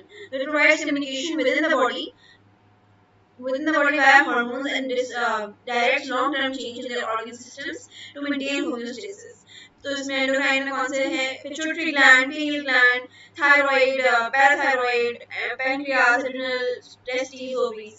तो बहुत सारे इस तरह के ग्लैंड्स, जो ग्लैंड्स हैं ना, यूजुअली सारे ग्लैंड्स हार्मोन्स प्रोड्यूस कर रहे हैं। तो इवन पैंक्रियास भी आपके इवन लिवर भी ये ग्लैंड्स हैं।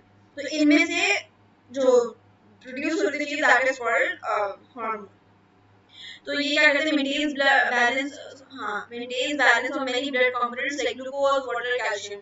अच्छा, जो लिवर है वो कौन सा हार्मोन प्रोड्यूस करता है, रेगुलेट, दैट इज इंसुलिन। और इंसुलिन यूज होती है उसमें, वही डायबिटीज वगैरह में, नॉट डायबिटीज, आपकी ब्लड शुगर लेवल को कंट्रोल करने के लिए। तो ये जो कंपोनेंट्स है, ग्लूकोज मेंटेन कैसे हो रहा है, ये सारा काम एंडोक्राइन सिस्टम के अंडर आता है। फिर है इंटेग्युमेंट्री सिस्टम, तो ये इंजरीज वगैरह, जो आपकी फ्लूइड लॉस हो गया या फिर कोई इन्फेक्शन वगैरह का अगेंस्ट डिफेंस करना है, ये काम डील कर रहा होता है इंटेग्युमेंट्री सिस्टम। उसमें स्किन आ गई, हेयर, नेल्स वगैरह, और ये टेम्परेचर रेगुलेशन में भी इन्वॉल्व है, डिफेंस में भी इन्वॉल्व है, ये सब चीजें। तो दिस इज अबाउट इट। फिर लास्ट नहीं ऑर्गन, फिर है muscular system. Muscular system movement वगैरह की प्रोवाइड करता है, कि मसल्स हैं, स्केलेटल मसल्स आते हैं, कार्डियक, स्मूथ मसल्स, और ये भी टेम्परेचर रेगुलेशन करते हैं, हीट प्रोडक्शन। ये जो हीट प्रोडक्शन वाली चीज है, ये मस्कुलर सिस्टम के अंदर आती है, ठीक है। ये पूरा जो टेबल है, इसको आपको इतना जानने की जरूरत है इसमें एग्जाम पॉइंट ऑफ व्यू से, कि कोई भी एग्जाम्पल आ जाए तो आपको उसको कैसे कनेक्ट करना है वो आप पता होना चाहिए। और ये जैसे ये है कि एमसीक्यूज में आ सकता है, अगर ये चीज है तो उसमें कैसे फंक्शन करेगा, तो उसमें आएगा कॉन्सेप्ट क्लियर होने चाहिए। टेबल पूरा एग्जैक्ट मतलब बहुत रट्टा लगाने की कोई जरूरत नहीं है इस बारे में, it's just for your understanding, ठीक है। फिर नर्व सिस्टम। नर्व सिस्टम क्या करता है, कलेक्ट करता है, transfer and process information, direct short term change in after in other organ systems, यानी बाकी ऑर्गन सिस्टम्स में जो इन्फॉर्मेशन वगैरह जानी है, because nerve system is like आपका जो पूरा कंट्रोल करने वाला ना, कि सारा जो चीजें जा रही है वो सारी इधर उधर इन्फॉर्मेशन हर जगह जा रही होगी सारी। अभी जैसे हमने हाइपोथैलेमस का पढ़ा, तो हाइपोथैलेमस वाली चीज नर्वस सिस्टम का पार्ट नहीं, उसका पार्ट टेम्परेचर रेगुलेशन इसका पार्ट नहीं था, लेकिन नर्वस सिस्टम के अंदर सारी चीजें आ जाती हैं, बिकॉज ये मेन सिस्टम है आपका। फिर इसमें brain, spinal cord, nerve, sensory organs वगैरह सब आते हैं। Maintains homeostasis by rapidly controlling body functions, ये रैपिड कंट्रोल करता है। अच्छा, एक मेजर डिफरेंस जो उसमें है एंडोक्राइन सिस्टम, जिसमें हार्मोन्स थे, और इसमें जो नर्वस सिस्टम है, इसमें ये डिफरेंस है मेन, कि एंडोक्राइन सिस्टम बहुत टाइम लगाता है, मतलब that is very slow in terms of response, के जो हार्मोनल चेंजेस हैं वो बॉडी में ओवर टाइम, लाइक काफी टाइम के बाद आते हैं। तो ऐसा नहीं है कि वो फॉरन से चेंज आया and you are now done with it. तो लेकिन नर्वस सिस्टम जो है फौरी चेंजेस के लिए होता है। जैसे टेम्परेचर बॉडी का बढ़ा, फौरन कंट्रोल किया, या इवन अगर कोई गरम कोई चीज मुंह में रख ली, जुबान जल गई, फौरन उसको देखना है। ये सारी चीजें नर्वस सिस्टम बहुत रैपिड कंट्रोल करता है। Rapid is the keyword here. फिर रेस्पिरेटरी सिस्टम जो है, रेस्पिरेटरी सिस्टम सारे की एरियाज में गैसेस वगैरह प्रोवाइड करने का काम करता है, कि गैसेस एक्सचेंज हो पाए सही से, और ये बैलेंस मेंटेन करता है ऑक्सीजन और कार्बन डाइऑक्साइड का। स्केलेटल मसल्स भी हैं जो कि बॉडी को प्रोटेक्ट करते हैं, आपको टिश्यूज, मूवमेंट वगैरह, बेसिकली मूवमेंट और जॉइंट्स वगैरह का काम कर होते हैं। तो इसमें भी इनका काम होमियोस्टेसिस में क्या है, कि regulate the level of calcium and other minerals in the blood, यानी कि जो मिनरल्स हैं उन सबको बॉडी में से, आप पता है ना कैल्शियम जो है वो बोन्स के लिए बहुत जरूरी है, स्केलेटन, तो ये सब चीजें उसमें आती हैं। फिर यूरिनरी सिस्टम। यूरिनरी सिस्टम तो मेनली है ही पूरा होमियोस्टेसिस पर, कि आपकी बॉडी में वाटर का लेवल ज्यादा हुआ, सॉल्ट्स बढ़ गए बहुत ज्यादा, तो उन सबको कम करना और बॉडी से निकालने वाला काम थ्रू यूरिन, ये काम यूरिनरी सिस्टम करता है। So it is based on homeostasis. फिर इम्यून सिस्टम आ जाता है। इम्यून सिस्टम भी फाइट करता है अगेंस्ट पैथोजेंस और डिजीज कॉजिंग एजेंट्स, और इसमें भी पैथोजेंस से फाइट करना और इन्फेक्शन से डील करना। सही है। ओके, सो अच्छा स्टूडेंट्स, अब आज से हम प्लांट टिश्यूज स्टार्ट करेंगे। अभी तक हमने जितने भी टिश्यूज के बारे में बात की, जितने ऑर्गन्स या ऑर्गन सिस्टम्स डिस्कस किए, इवन होमियोस्टेसिस में जो बात की थी, वो सारी चीजें वो थी जो कि अब एनिमल सेल्स में, एनिमल टिश्यूज में पढ़ रहे थे, ठीक है। बिकॉज चैप्टर का नाम tissues, organs and organ systems है, तो अभी तक हमने ज्यादा फोकस एनिमल्स में किया था, बिकॉज एनिमल टिश्यूज और एनिमल ऑर्गन्स वगैरह ज्यादा डाइवर्स हैं और बहुत उसमें डिटेल्ड चीज है। इसमें प्लांट्स में, बिकॉज प्लांट्स भी लिविंग ऑर्गेनिजम्स हैं, हर लिविंग ऑर्गेनिज्म में जो मल्टी सेलुलर ऑर्गेनिज्म होता है उसमें टिश्यूज और ऑर्गन्स वगैरह होते हैं यूजुअली। सो प्लांट्स के अंदर भी इस तरह होता है कि प्लांट्स टिश्यू क्या चीज होती है। टिश्यू, अगर हम जैसे बेसिक डेफिनेशन की बात करें, तो टिश्यू एक ग्रुप ऑफ सेल्स है जो कि सिमिलर फंक्शन परफॉर्म करते हैं, ठीक है। सारे एक तरह के सेल्स अगर साथ मिल जाते हैं तो मिलकर एक टिश्यू बना देते हैं। जैसे बहुत सारे नर्व सेल्स मिलकर या न्यूरॉन्स मिलकर आपके नर्वस टिश्यू बना देते हैं, ठीक है। ये बात समझ में आई थी आपको। तो प्लांट्स में ये होता है कि बहुत सारे सिमिलर सेल्स जो कि एक जैसे सिमिलर फंक्शन या एक फंक्शन परफॉर्म कर रहे होते हैं सेल्स, वो जब मिलते हैं तो वो मिलकर एक टिश्यू बना देते हैं। अब हम टाइप्स ऑफ टिश्यूज जो प्लांट्स होते हैं उनके बारे में डिस्कशन करेंगे और मैं आपको अच्छे से दिखाऊंगी इसकी। तो ये प्लांट्स के बारे में। अब प्लांट्स में जो ऑर्गन्स होते हैं तो ऐसा नहीं है कि हम कहेंगे कि तो ऑर्गन्स नहीं होते, प्लांट्स के भी मल्टीपल टिश्यूज को मिलाकर हम उसको एक ऑर्गन का नाम देते हैं, जो रूट और शूट सिस्टम या वो ऑर्गन सिस्टम बन जाता है। ठीक है, तो ऐसा होता है। अब हम स्टार्ट करते हैं प्लांट टिश्यूज के बारे में पढ़ना, जब मैं एक ही चीज करके बताती हूँ। So plants are multicellular eukaryotes. ये multicellular eukaryotes हैं with tissue systems. Plant tissues are composed of cells that are similar and perform a specific function. Different tissues combine to form organs. अलग-अलग tissues होंगे वो मिलकर organ बनाएंगे।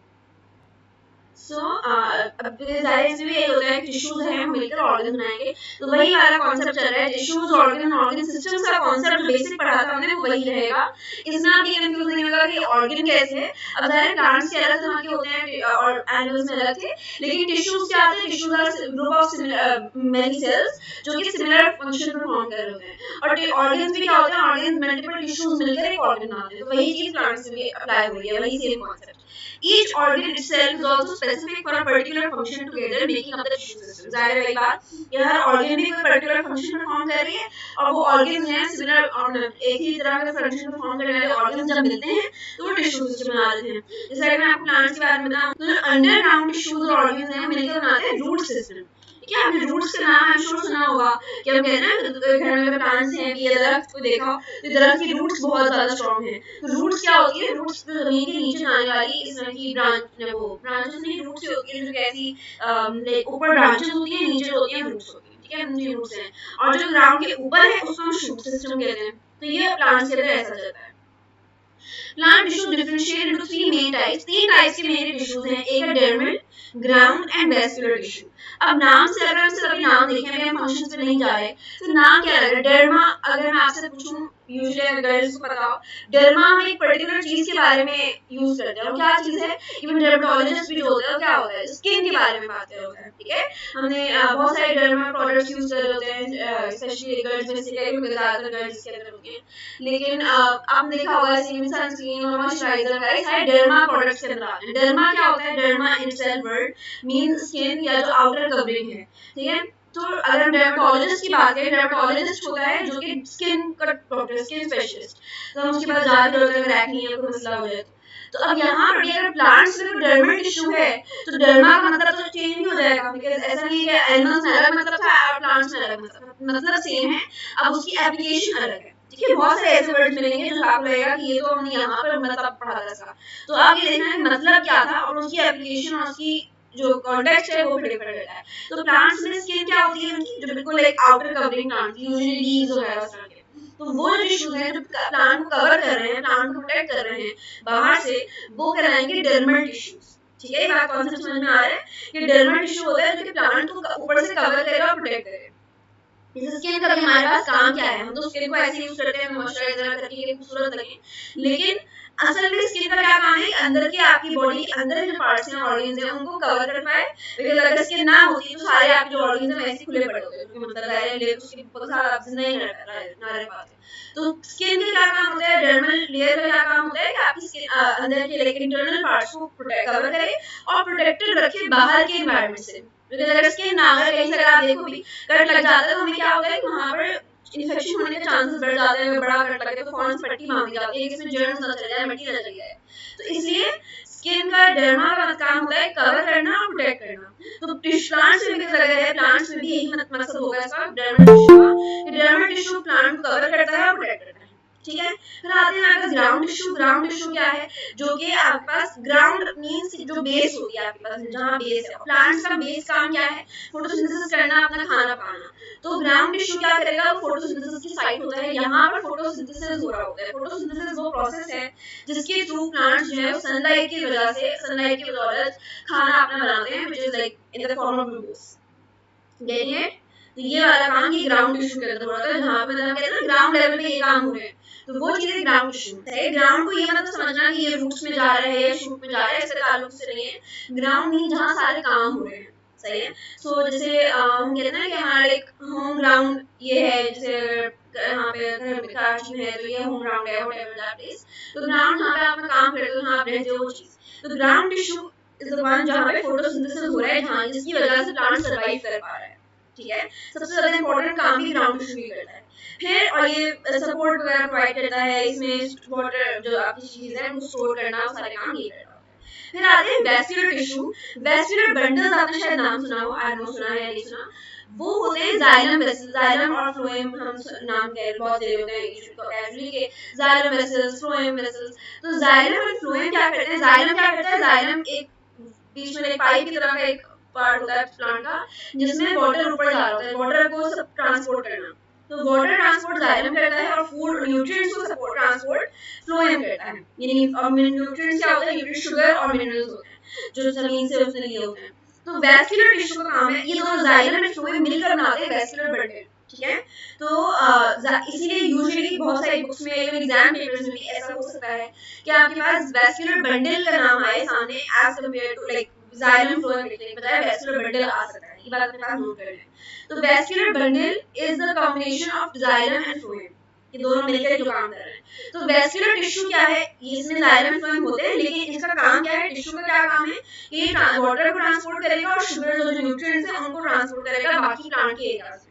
Because xylem phloem जो है वो रूट से जो बिल्कुल सॉइल होता है वहां से वाटर और न्यूट्रिएंट्स अब्सॉर्ब कर रहा होता है। न्यूट्रिएंट्स में मिनरल आयंस हो गए, इसमें आपके पास calcium ions, nitrate ions, right side soil से निकालने के लिए आयंस, वो पानी हो गया जो अब्सॉर्ब किया गया सॉइल से, ये चीजें ऊपर तक लेके लगानी है। बिकॉज हर अलग अलग लाइक लीव्स में भी जरूरत होती है इन आयंस की कि ताकि वो ग्रीन रहे, अपना नरिश करते हैं। और जो फूड बन रहा है ग्राउंड टिश्यू में, जो फोटोसिंथेसिस की वजह से फूड बन रहा है, उसको हर जगह ट्रांसपोर्ट करना, बिकॉज खाना तो सेल्स में अपना बन रहा होता है, मगर जो बाकी एरियाज स्टेम्स हैं, ब्रांचेस हैं, रूट्स हैं, यहाँ तो नहीं बन रहा, फोटोसिंथेसिस तो सिर्फ लीव्स में हो रहा है। तो ऐसा नहीं है कि सिर्फ लीव्स ही जिंदा पार्ट है, जिंदा पार्ट आपके पास स्टेम्स भी हैं, रूट्स भी हैं, सब है, ठीक है।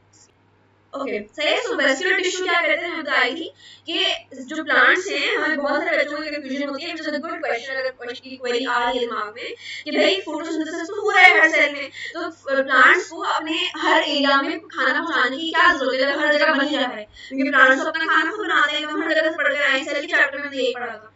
लेकिन हमने क्या पढ़ा था, कौन फूड बनाता है, फोटोसिंथेसिस कौन करता है, क्लोरोप्लास्ट करता है, ठीक है। सेल में पढ़ा था ना, सारे ऑर्गेनिज्म पढ़े थे कि क्लोरोप्लास्ट करता है। क्लोरोप्लास्ट कहाँ होता है, जहाँ ग्रीन कलर होगा, यानी कि लीव्स में होगा। अभी हम आगे लीव्स का पूरा स्ट्रक्चर भी पढ़ेंगे। तो लीव्स में होता है क्लोरोप्लास्ट और वहां पे फोटोसिंथेसिस हो रहा है। लेकिन बहुत सारे ऐसे प्लांट्स हैं जिनमें जो अंडर वाटर है, उनमें भी फोटोसिंथेसिस तो नहीं हो रहा, या इवन स्टेम्स हैं वो भी जिंदा पार्ट है, वो ब्रांचेस के साथ अटैच है। तो उन जगह पर यही फोटोसिंथेसिस से बनने वाला खाना वो वैस्कुलर टिश्यू के थ्रू हर जगह ट्रांसपोर्ट होता है, ठीक है। ये बात क्लियर है। ये तीन टिश्यू से dermal tissue, ground tissue and vascular tissue, alright, ये हमने तीन कवर कर लिए। ये आप शक्ल भी देख लें तीनों की, ये देखो ये वैस्कुलर टिश्यू में कह रही जाइलम एंड फ्लोएम। तो जाइलम इस तरह पाइप की तरह का होता है जिसके बीच में से पूरा पानी ऊपर जा रहा होता है, एंड फ्लोएम में भी बीच में सीव ट्यूब होते हैं, अभी इसमें डिटेल में जाने की जरूरत नहीं है। अभी आप बस याद रखना कि फ्लोएम जब न्यूट्रिएंट्स से ट्रांसपोर्ट करता है, ये ऐसी शक्ल होती है, दोनों ही थोड़े पाइप की तरह के होते हैं। ग्राउंड टिश्यू ऐसे होते हैं जहां पर देखो ग्रीन ग्रीन कलर है और पूरा क्लोरोप्लास्ट है यहाँ पर, यहाँ पे फोटोसिंथेसिस हो रहा है। फिर ये डर्मल टिश्यू है जो कि ऊपर की लेयर बना रहे हैं, और इसमें क्या नजर आ रहा है आपको, एपिडर्मिस है और स्टोमेटा है। तो स्टोमेटा क्या करता है, स्टोमेटा तो ओपनिंग है फॉर गैसेस, कि जब ऑक्सीजन की कमी हो रही है और ऑक्सीजन चाहिए, स्पेशली दिन के टाइम में, पूरे दिन में प्लांट्स अपने अंदर ऑक्सीजन लेते हैं और फिर रात में कार्बन डाइऑक्साइड रिलीज करते हैं। बात पता है ना, जो मिथ्स भी होती हैं इस तरह की बातें हम सुनते हैं ना, रात को दरख्त के नीचे नहीं सोना, जिन भूत आते हैं, वो एक्चुअली जिन भूत नहीं आते, उसकी वजह ये होती है, मैं रचना दे दूं कि अगर जैसे अगर आप रात में कभी दरख्तों के नीचे सोए, गार्डन्स में सोए, तो इसलिए डेंजरस हो सकता है कि आपको ऑक्सीजन की कमी हो जाएगी, बिकॉज उस टाइम पर हवा में ऑक्सीजन नहीं होती, ज्यादा कार्बन डाइऑक्साइड होती है, क्योंकि प्लांट्स रात के टाइम पर अपने अंदर से सारी कार्बन डाइऑक्साइड निकाल रहे होते हैं, ठीक है, और दिन भर में ऑक्सीजन निकालते हैं और ऑक्सीजन ले रहे होते हैं, इस रात में कार्बन डाइऑक्साइड रिलीज कर रहे होते हैं, सही है। तो ये इनका काम होता है स्टोमेटा का, कि स्टोमेटा दिन भर में ओपन होते हैं और वो ऑक्सीजन अंदर ले रहे होते हैं, और रात में वो क्लोज जाते हैं और वो कार्बन डाइऑक्साइड रिलीज करते हैं, ठीक है। ये चीजें सराउंड की है। फिर एपिडर्मिस ये लेयर है जो कि बिल्कुल इसकी टॉप लेयर जो कि कवर कर रही है प्लांट्स को। I hope this is all clear. Next coming on to plant organs and organ systems relation to plant physiology. अब प्लांट्स का क्या ऑर्गन और ऑर्गन सिस्टम, जैसे मैंने बताया रूट सिस्टम और शूट सिस्टम, ये इनके ऑर्गन सिस्टम होते हैं। अब ऑर्गन्स क्या है, किस तरह की चीज है, वो हम देखते हैं। तो plant tissues form organs, the leaves, stems and roots. जो लीव्स हैं वो प्लांट के ऑर्गन्स हैं, क्यों ऑर्गन्स है? बिकॉज उनमें इस तरह के अलग अलग तरह के टिश्यूज मौजूद हैं। एपिडर्मिस लेयर है, मेसोफिल टिश्यू है, उसके अंदर लोअर एपिडर्मिस है, एपिडर्मल टिश्यूज हैं, तो ये मिलकर एक ऑर्गन बना रहे हैं जिस ऑर्गन को हम कहते हैं लीफ। सही है। फिर अभी वेस्कुलर टिश्यू और वो सब मिलके अलग से स्टेम्स बना लेते हैं या ब्रांचेस बना लेते हैं, तो वो आपके पास अलग एक टिश्यू ऑर्गन आ गया। तो ये ऑर्गन्स क्या हैं? लीव्स हैं, स्टेम्स हैं, रूट्स हैं, each of which perform a specific set of functions, यानी हर ऑर्गन अलग अपना फंक्शन कर रहा है। बात पता है, लीव्स फोटोसिंथेसिस कर रहे होते हैं, फोटोसिंथेसिस, स्टेम्स सपोर्ट करते हैं और ट्रांसपोर्ट करते हैं सब्सटेंसेस को। Together organs often work to form organ systems. अब ऑर्गन सिस्टम्स बना लिए जाते हैं जब ये आप साथ में काम करते हैं organs. Vascular plants have two distinct organ systems, a shoot system and a root system. तो शूट और रूट सिस्टम ये ऐसे हैं, यहाँ पर ऊपर मैंने बताया अभी कि जो ग्राउंड की लेवल के ऊपर होता है, यानी जो जमीन के ऊपर जो पार्ट आपको नजर आ रहा होता है, जैसे अगर आपको एक पौधा देखिए, इवन जो जो होती है ना छोटे छोटे पौधे होते हैं जो इवन खाली प्लॉट वगैरह पे बने जाते हैं, उनको देखें, दरख्त को देखें, तो जो पार्ट आपको दरख्त का नजर आ रहा है वो यूजुअली शूट सिस्टम होता है, और जो जमीन के नीचे वाला पार्ट है वो रूट सिस्टम होता है। ठीक है। तो शूट सिस्टम क्या होता है? Consist of two portions. एक वेजिटेटिव पार्ट होता है शूट सिस्टम का, जिसमें लीव्स आ जाते हैं और जो है स्टेम्स आते हैं, फ्लावर्स वगैरह आ जाते हैं, फ्लावर्स फ्रूट्स वगैरह जो बन रहे हैं उसके अंदर, और part of the plant which is non reproductive. यहाँ पे लीव्स जो वेजिटेटिव पार्ट है वो जो है रिप्रोडक्टिव नहीं है, यहाँ पर रिप्रोडक्शन नहीं हो रही होती। Non reproductive parts of the plants just leaves and stems, and the reproductive parts कौन से हैं? जिसमें फ्लावर्स और फ्रूट्स आते हैं। तो रिप्रोडक्टिव पार्ट्स वो हैं जो कि आते हैं, जिसमें मतलब जो फ्रूट्स, बेसिकली जो फ्रूट होता है वो क्या होता है? प्लांट का एक रिप्रोडक्टिव ऑर्गन वो होता है, जो बेबी बन होता है वो फ्रूट बनता है, बिकॉज आप सीड्स आते हैं उसके अंदर, तो वो मिलकर बेबी बनाते हैं, जैसे फ्रूट या फ्लावर। सो रिप्रोडक्टिव पार्ट्स फ्रूट्स और फ्लावर्स होते हैं, which include the shoot system generally grows above ground where it absorbs the light needed for photosynthesis। समझ में आ गई ये बात कि शूट सिस्टम ग्राउंड के ऊपर होता है ताकि फोटोसिंथेसिस के लिए लाइट ले सके, और जो रूट सिस्टम होता है ये अंडरग्राउंड होता है ताकि जो और इसके मतलब प्लांट के नीचे तक होता है ताकि वाटर एब्जॉर्ब किया जा सके और मिनरल्स वगैरह एब्जॉर्ब हो सके, और यहाँ पे स्टोरेज साइट होती है, मतलब ये इधर सारा जो फूड वगैरह जो बन रहा है स्टोर यहाँ हो जाता है। Now coming on to structure and function of a leaf। अब लीफ का स्ट्रक्चर क्या होता है और फंक्शन क्या होता है वो अब हम देखते हैं। तो लीव्स आपको पता है क्योंकि ग्रीन कलर के होते हैं, और वहाँ ये हम पढ़ भी चुके हैं कि बहुत ज्यादा क्लोरोप्लास्ट होता है, तो वहाँ फोटोसिंथेसिस बहुत ज्यादा हो रहा होता है। It is the site responsible for photosynthesis. और यहाँ क्या होता है कि बिकॉज जाहिर है एक बहुत बड़ा ऑर्गन है, तो उसके अंदर सेल्स हैं अलग तरह के, तो उसमें हर सेल अलग अलग फंक्शन कर रहा है। अब हम पढ़ते हैं लीव्स क्या है? Leaves are thin flat organs responsible for photosynthesis in the plants. It develops laterally at the node. Laterally क्या होता है कि एक चीज होती है यूं करके बढ़ना, और एक होता है यूं में होना, लाइक यूं करके ऐसे लीव्स बन रहे होते हैं। तो अगर आप कोई दरख्त देखो भी, दरख्त में इस तरह से या इस तरह से लीव्स लाइक निकल रहे होते हैं, ऐसे लाइक सीधा सीधा खड़े हुए नहीं निकल रहे होते। तो लेटरली यानी कि लाइक काइंड ऑफ लेटे हुए पोजीशन में, इन अ हॉरिजॉन्टल या थोड़ा सा साइडवेज वाले मैनर में इस तरह से बनते हैं leaves. It is an important part of the shoot system as it performs photosynthesis and transpiration. Transpiration क्या होती है कि लीव्स मतलब जो पत्तों से उनके उसके ऊपर से वाटर को इवेपोरेट करना। तो हम ये इसमें लीव्स के मामले में इवेपोरेशन यूज नहीं करेंगे, हम वर्ड यूज करेंगे ट्रांसपायरेशन, कि वो वाटर कार्बन डाइऑक्साइड वगैरह सब चीजें जो उसके अंदर से इवेपोरेट हो रही है या इवन रिलीज हो रही हैं, वो चीज हम कहेंगे ट्रांसपायरेशन। ठीक है। Leaf cells need water, carbon dioxide and light for photosynthesis and oxygen for respiration. Because जाहिर है लीव सेल्स भी जिंदा है, उनको अपनी जिंदगी के लिए चीजें चाहिए, तो उनको पानी चाहिए, कार्बन डाइऑक्साइड चाहिए और लाइट चाहिए ताकि फोटोसिंथेसिस कर सकें, और ऑक्सीजन चाहिए ताकि रेस्पायर कर सकें। अब मैं एक बात बताती हूँ, बेसिकली हमारा सिस्टम है, हमारे रेस्पिरेशन का जो सिस्टम है, उससे कम्प्लीटली ऑपोजिट सिस्टम प्लांट्स में फोटोसिंथेसिस का है। हमें क्या चाहिए होता है?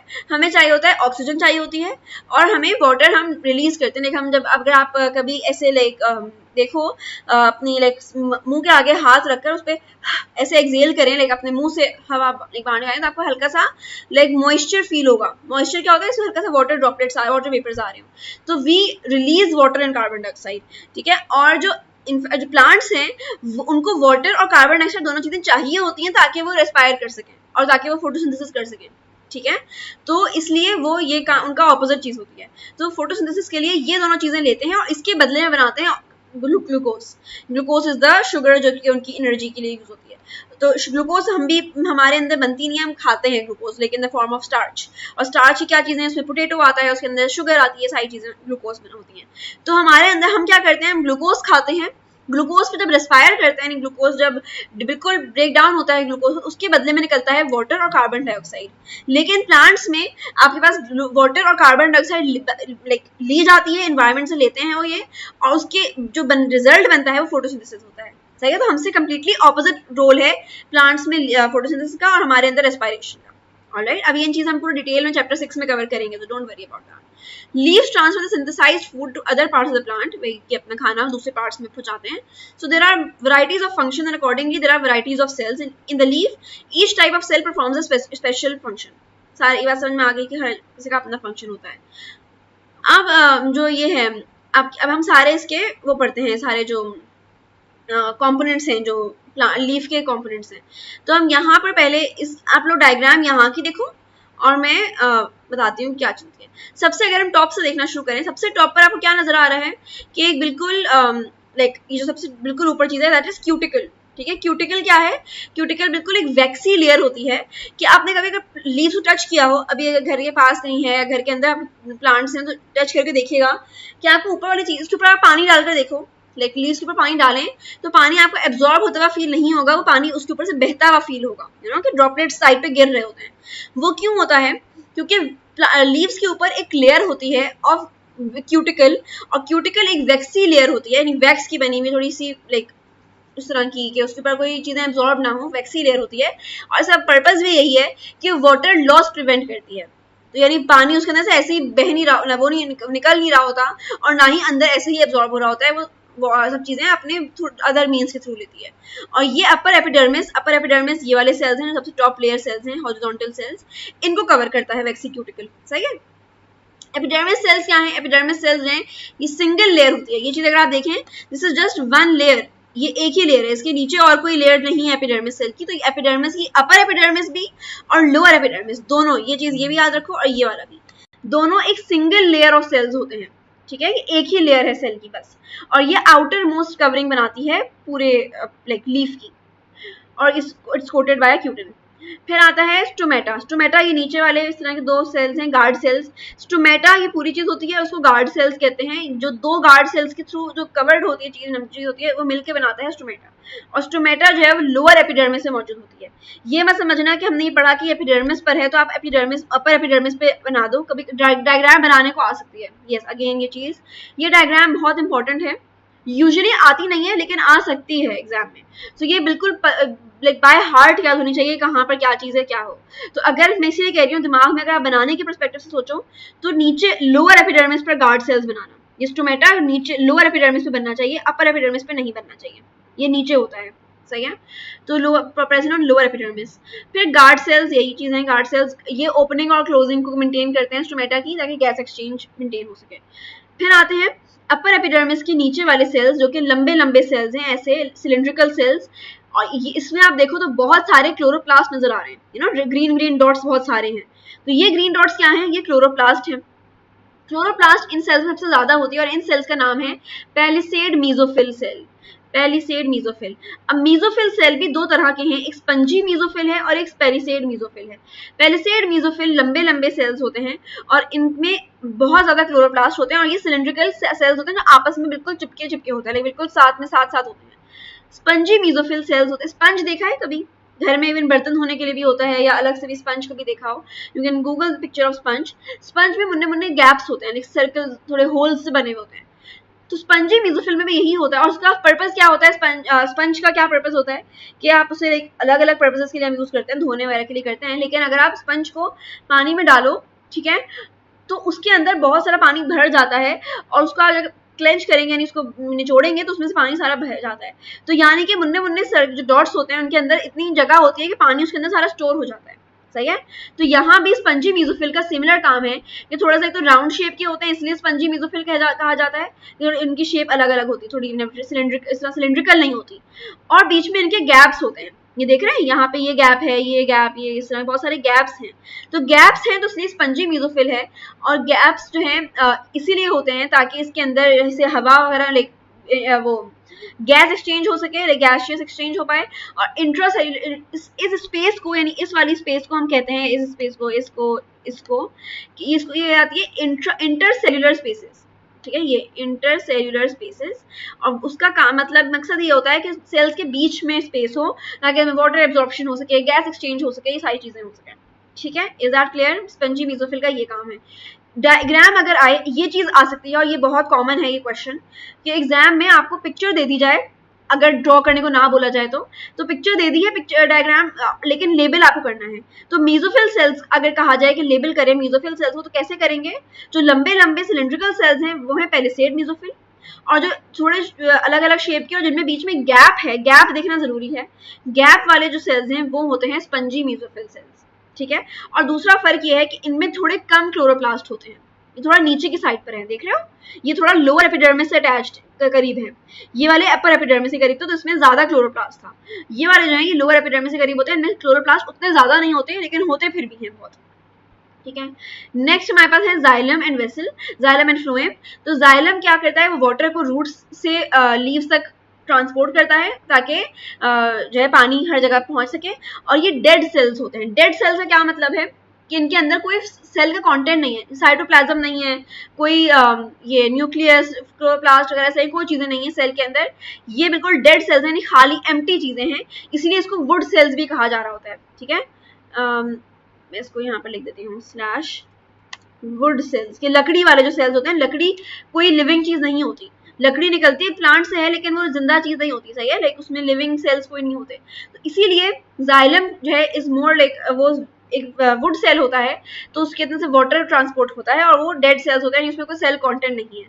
और फ्लोएम जो है वो फूड को ट्रांसपोर्ट करता है लीव से बाकी पार्ट्स ऑफ द प्लांट में, यानी लीव्स में बने ये जो पूरा यहाँ पे देखो, ये फ्लोएम यहाँ है और जाइलम इधर है, जाइलम वेसल्स ये जो ये बड़े बड़े, मैं आपको दिखाती हूँ डायग्राम करके, ये देखो जो बड़े एम्प्टी स्पेसेस हैं, ये जो बिल्कुल आज नजर आ रहा है कि ये तो बिल्कुल खाली खाली स्पेसेस हैं, ये है जाइलम वेसल्स और ये फ्लोएम वेसल्स, फ्लोएम सेल्स।